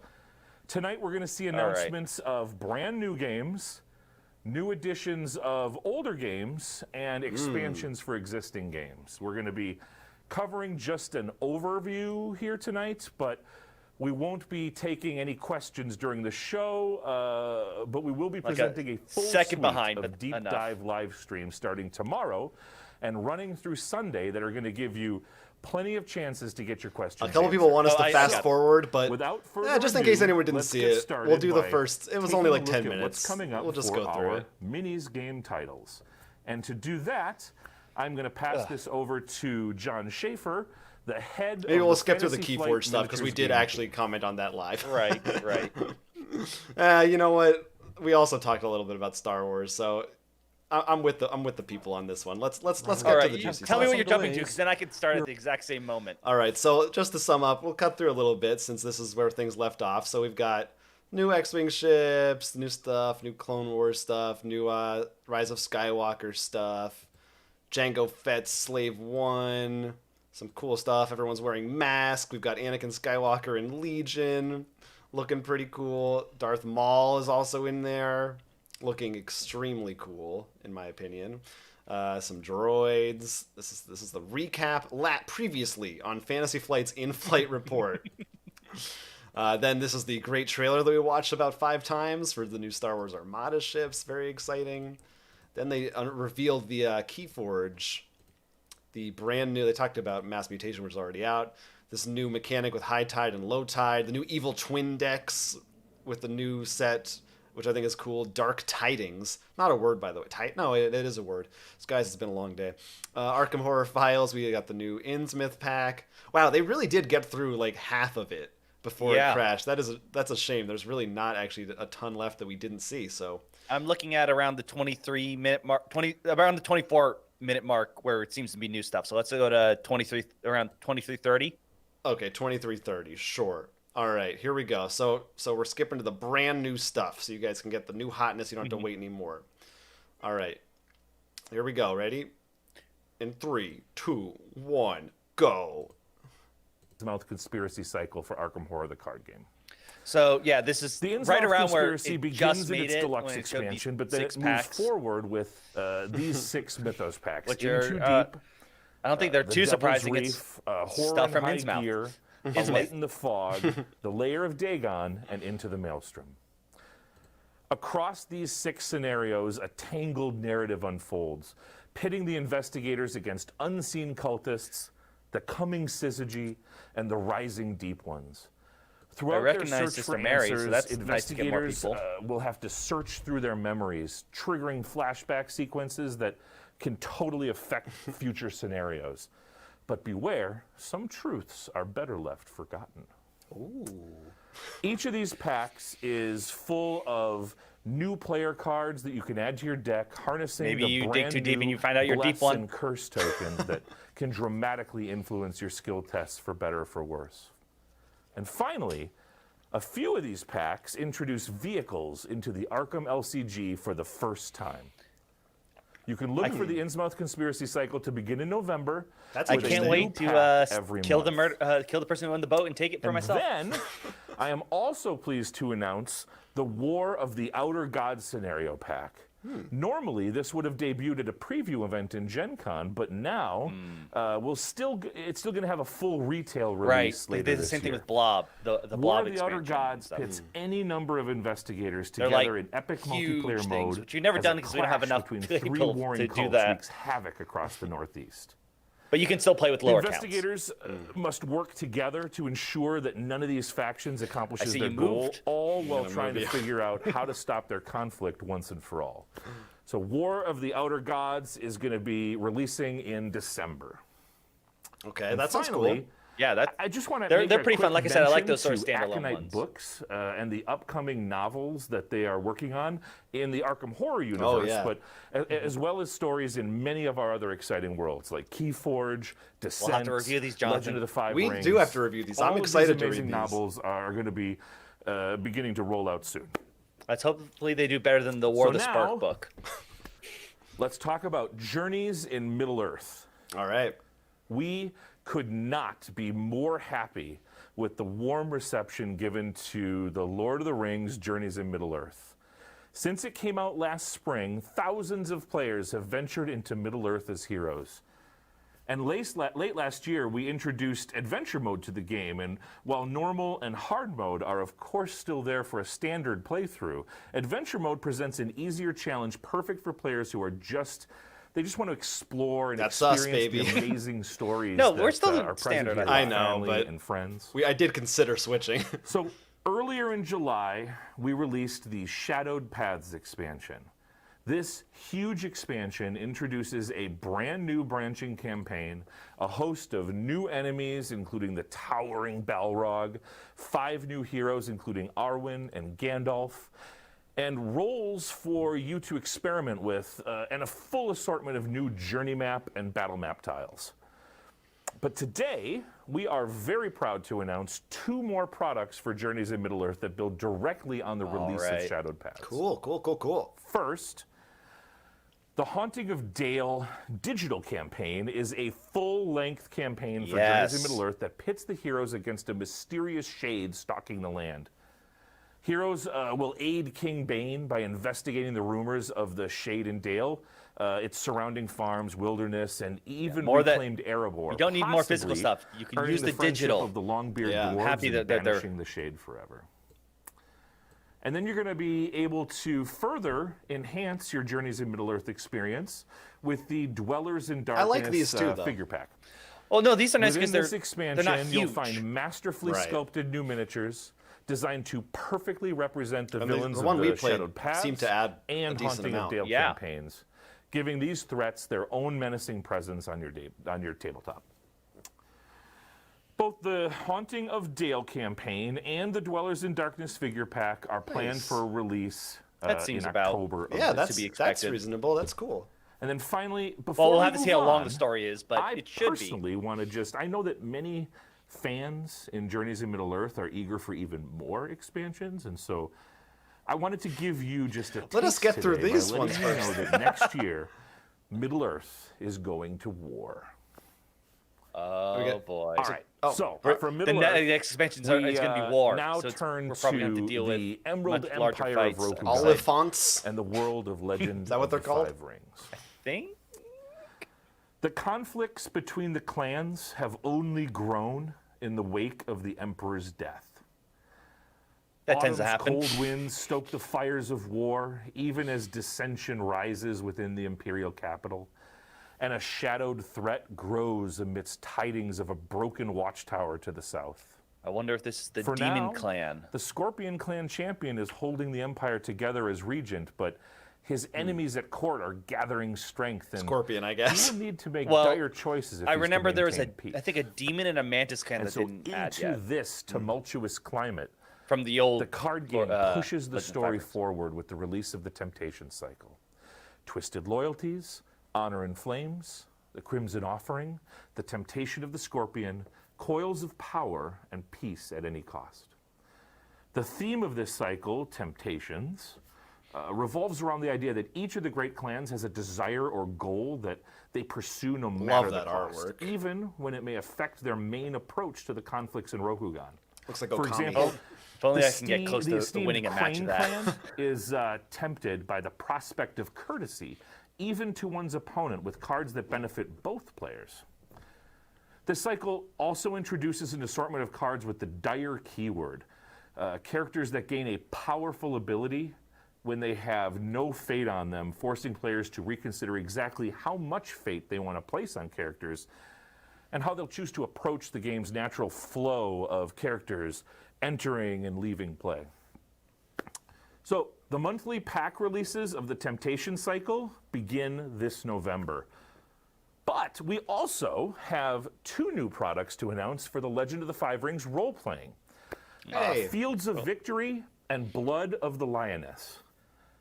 Within Fields of Victory, you'll find chapters dedicated to the history of war and the Lion Clan in Rokugan, introducing new schools and new options for samurai players, including new weapons, treasures, and more.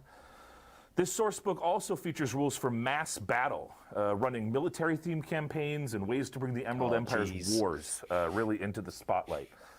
That's coming to our D&D campaign, right? Blood of the Lioness Adventure. Yeah, we can integrate this. Tensions between the clans are at a breaking point. The characters arrive at the Akoda War College and resolve a dispute over the ownership of a diamond mine. The truth is deeply tied into battle long past, a past that the players must dive into if they're going to keep peace in the present. So both of these L5R RPG expansions are planned to release in March of 21.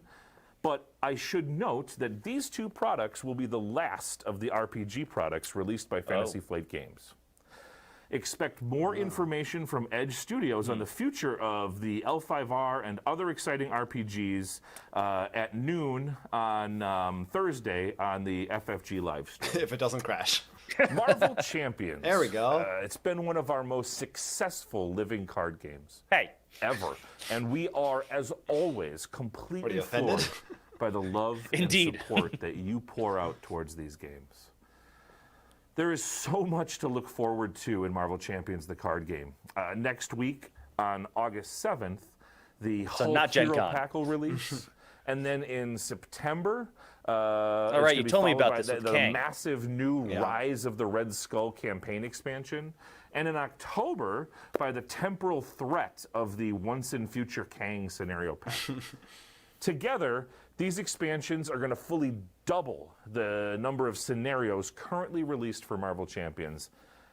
And after such an influx of new villains, you are going to want some heroes to fight them. I'll get on it. So, in the months following the Once in Future Kang, you'll see the release of hero packs for Ant-Man, there's our confirmation. Quicksilver, and Scarlet Witch. They look cool, though. Not only are each of these hero packs fully playable right out of the box, they also have the potential to work especially well with each other. I like that. A few cards That's in cool. the Ant-Man and Wasp decks synergize and unlock extra benefits when these 2 heroes are played together. Ooh, I like that idea. A motif that then repeats with Quicksilver and Scarlet Witch. I think they could do more of that. Maybe that could be an expansion pack of like when Ant-Man and Wasp grow to giant size, they are represented by appropriately giant-sized cards. What? All of those hero packs are going to give you a lot to look forward to, but we also want to announce the next campaign expansion. The packaging looks the same size. Galaxy's Most Wanted. Oh, So I'm not. featuring there we go. new galactic campaign. We got it. There you go. With 5 new scenarios and 2 of Marvel Universe's most lovable that looks heroes, good. Rocket Raccoon only and those Groot. 2. I guess they're keeping Within that theme this of 2. expansion, you'll face off against box. dastardly villains such as the Collector, Well, they're not Ronan double-sided. the Accuser, and many more. So These Marvel releases for Marvel Champions follow the Once and Future Kang scenario pack in October, starting with the Ant-Man Hero Pack releasing in November. And then you can look forward to the release of the Galaxy's Most Wanted, the next big campaign for Marvel Champions, the card game, in February of 2021. Oh, that's a lot. All right. And now we are almost at the end of our show. They didn't show. confirm Thanos either. We still have a few big announcements to share with you. The first is an expansion for our most seminal game, the board game that started all of Fantasy Flight games, Twilight Imperium. Oh, there it is. Everybody's happy in the chat. Today, we are proud to announce the massive new Prophecy of Kings expansion. This product expands on the 4th edition of Twilight Imperium. Give it the love it needs. And if you're a fan, you know that the 4th edition core set already incorporated many of the 3rd edition expansions. So that means that Prophecy of Kings is packed full of never-before-seen components and mechanics. First, I mean, you got to have new stuff. Brand new factions. It's usually a good thing to have. Struggle, each boasting their own unique strategy and play style. Very, so you think like here horror, we see two of them: the Mahakt Gene Sorcerers and the Argent Flight. Once rulers of the known universe, the Mahakt Gene Sorcerers were imprisoned outside of known space by the fledgling Lazaks. Now, his names roll off the tongue. To the lost planet of Ixth, once thought to be a paradise, now known to be a prison, has unleashed the Mad Kings once more. And then, tasked by the ancient Lazaks to guard the Gate of Ixth, the zealous Argent Flight have failed in their charge to prevent the return of the Mahakt. Instead, they seek to stand against the horrors of ages past by uniting the galaxy under one wing. I like them a lot more. These are just 2 of the 7 new factions. Expect more information on the others to be revealed leading up to the release of the game, including 2 more over the course of the next few days. Then next, there are 40 new system tiles and hyperlane tiles that expand the galaxy for everybody. Cool. And these new tiles are going to be needed because the player count expands up to 8 players, supporting larger games than ever before. Get ready for 15-hour Twilight Imperium games. We have also added 3 new leaders for every faction. This includes both old and new factions. I want to be the dog, please. These leaders are going to add another layer of strategic abilities to consider and further differentiate every faction. Cool. Another really cool addition are the new mech units, which Metal offer Gear. significant firepower for your planetary battles. Confirmed. And, of course, there will be new promissory notes, relics, legendary planets, exploration cards, the usual stuff, action cards, agenda cards, objective cards, all making this an expansion that cannot be missed for any Twilight Imperium fan. All right. This expansion is scheduled for release in November.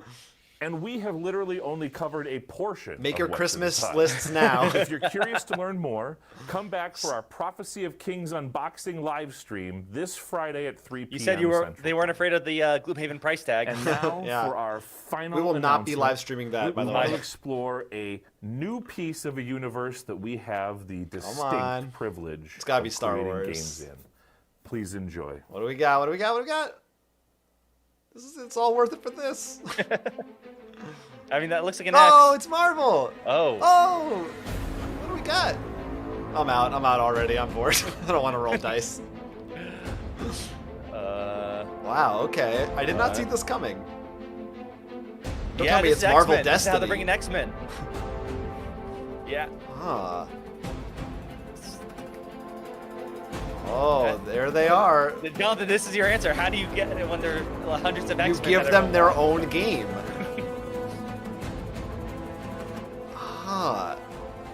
What is this?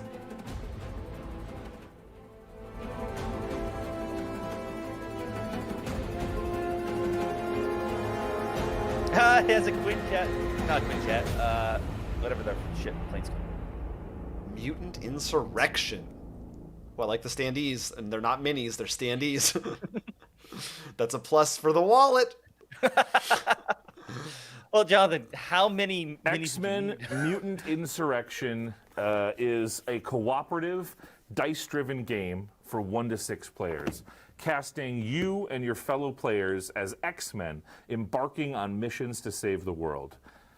You will build a team of X-Men, acquire allies, and together this looks like it's built more like XCOM. Striking out from Xavier's school, you'll need to accomplish missions around the world, forging bonds between your fellow X-Men for good or for ill. Teamwork has always been a major theme of X-Men stories, and as such, working together will be critical to success. Maybe you can play as bad guys. Heroes will form bonds with each other, affording them new ways to benefit from going on missions with specific teammates. Or can you form a love triangle? However, true to the character drama inherent within X-Men stories, these bonds can sometimes become strained and complicate the hero's mission. Sounds like love triangles. Players are going to have a large assortment of mutants to choose from, including Gambit, Rogue, Storm, Cyclops, Wolverine, all the ones we were talking about. And players are going to use the Blackbird to move between Xavier's school Demand Jubilee and the critical missions that need their help the most. Jubilee has to be choose there. From Armor 8 was in different plots, each featuring an iconic X-Men threat, and fight your way to the final showdown. Whether you're infiltrating the elite society known as the Hellfire Club, investigating the mysterious happenings on the island of Krakoa, or taking on Magneto and the Brotherhood of Mutants, X-Men Mutant Insurrection brings some of the greatest stories in comics straight to your tabletop. Cool. So X-Men Mutant Insurrection is going to release in the first quarter of next year. I thought he was about to say, if you're eager in the first to see hour more of X-Men Mutant Insurrection, Nothing that we'll exciting. be playing a demo on the live stream this coming Sunday. Join us there at 9 I guess we'll be a.m. watching Central that. Okay. And that brings us to the end. Maybe there'll be one Thank last you surprise. all so much for watching. No, probably and not. For This is not the an massive after-credits amounts thing. of And one support more that thing. you've shown for us. We can't wait to bring these games to your table. So look for much more information about many of the games that we covered here today on our live streams, which again will be running tomorrow through Sunday. So you can find the full there'll be all that, and they'll have just below unboxings for this those video things. on Twitch. We But hope to see you definitely there. save the biggest Thanks things for last. watching, everybody. What are your thoughts on thank the you X-Men so thing, much. Jonathan? Well, let's see. You know, as the bigger Marvel. I want to. Oh, he's. I just want to see if it's Okay. over. Are we clear? We off the air? All right. Well, great job, everybody. I think this went really, really well. How do you guys think it went? Yeah, I thought it went pretty well as well. Yeah. They have a sense of humor about it. Oh, I know, isn't it? Oh, isn't wait, it this- cool though? It is so impressive. See, This there thing was is a so final impressive. tease. I called We're it. what? Still live. Camera's still live. Except it's recorded, so it doesn't work as well. No, it's even funnier this way. Oh, that's too much of a tease. I want to know more about that. Oh, man. Oh, look at how big that box is. Well, okay, so I'm just gonna. We can chat a little bit. I'll go back and maybe we can skip through and look at some of this stuff. But first question: was it worth the wait? You know what? I think so because we helped entertain the people, even for a little bit. Yes. Anyone in the chat, feel free to disagree or agree if it was worth the wait. But we did it. We made it happen. We watched the full stream. Yeah, so let's start with, we'll just talk about it a little bit before we go, but let's start with Marvel. Well, first, Marvel Champions, Rocket and Groot for the Marvel Champions expansion. That's very cool. That's exciting. I think that's a fun box. X-Men, what was it called? Insurrection or Crisis of X people? I closed the video, so Mutant Insurrection. I'm curious. I think that is probably a really smart move, considering, you know, like we said, there's so many X-Men. And if you actually look, I don't know if all of them would be standees, but like I said, I saw Armor, and she looked like she had less dice, so you could probably recruit students to be along with you. So, like, I think Jubilee's got to be in there somehow. But now this is making me think that they are not going to put X-Men in Champions anytime soon. That might be true. Because that might be true. Yeah, it seems like they said. Well, no, because we got Quicksilver and. Yeah, but they're like the crossovers that can also be Avengers. Like, I mean, yes, maybe we'll see some, but it seems to me like they said, like we said, there's just too many. They need their own game altogether. And also, why would they cannibalize? I feel like they might compete. Well, no, this could be the way that, like, all right, so we could have a Wolverine pack and not everyone's going to go out. Where's the rest of the X-Men? Because they have the X-Men game. Maybe. It's true. Yeah, I would say they maybe show up, but it seems like maybe they won't be in a hurry. Yeah. But so that's maybe a little disappointing, but it kind of makes sense. But if this game is good, I mean, I would love a really awesome X-Men game that has a full roster of tons of cool X-Men. We'll have to see, because this just seems just like rolling dice. I'm hoping it's a lot more interesting. There's more like you have to read something like Magneto has making a tidal wave. Will you defend the East Coast or will you do this instead of just go to East Coast? Roll 6 dice to get the symbol. I mean, I have some faith in this is Fantasy Flight. Yeah, they don't usually do stuff like that. So it made me. I mean, the first thing I thought of was Star Wars Destiny or Dice Masters. But you were saying XCOM. I think that maybe is also could be in somewhere in the ballpark of any of those or none of those. Hard to say. Twilight Imperium again. I know everybody's going to be super stoked. It's crazy. That's $100 box that they are adding for everything. That is a lot. But the Argent Flight looks really cool. I won't lie, I like them. And those mechs. Yeah. And then, I mean, we gotta talk about this Descent box here. So what does that say? Legends of the Dark. Legends of the Dark. And game design, I can't quite read those names, but I'm pretty sure those are not the names on the second edition. That's different. Kara something with a dash, and I'm sure if you look Nathan? on Board Game Geek, you might find it, but.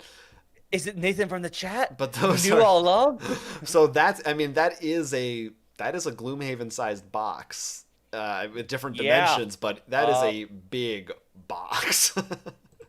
I think it's just the box of my the AG boxes for Smash Up and Thunderstone. It could be. So this means that's probably a earliest next spring release. Maybe next Gen Con or even 2021 holiday, because that's just such a tease with like no information, which that's a little disappointing. But if it weren't for that, I think I would be like, okay, there wasn't like a ton of crazy stuff, but that's a crazy thing, and that's really, to me, that's very exciting, and now I'm very interested to learn more. But it's disappointing that that's all I bet you that the X-Men one definitely would have been a demo table. Oh, yes. That would have been the game they were showing off to play. Yeah, for sure.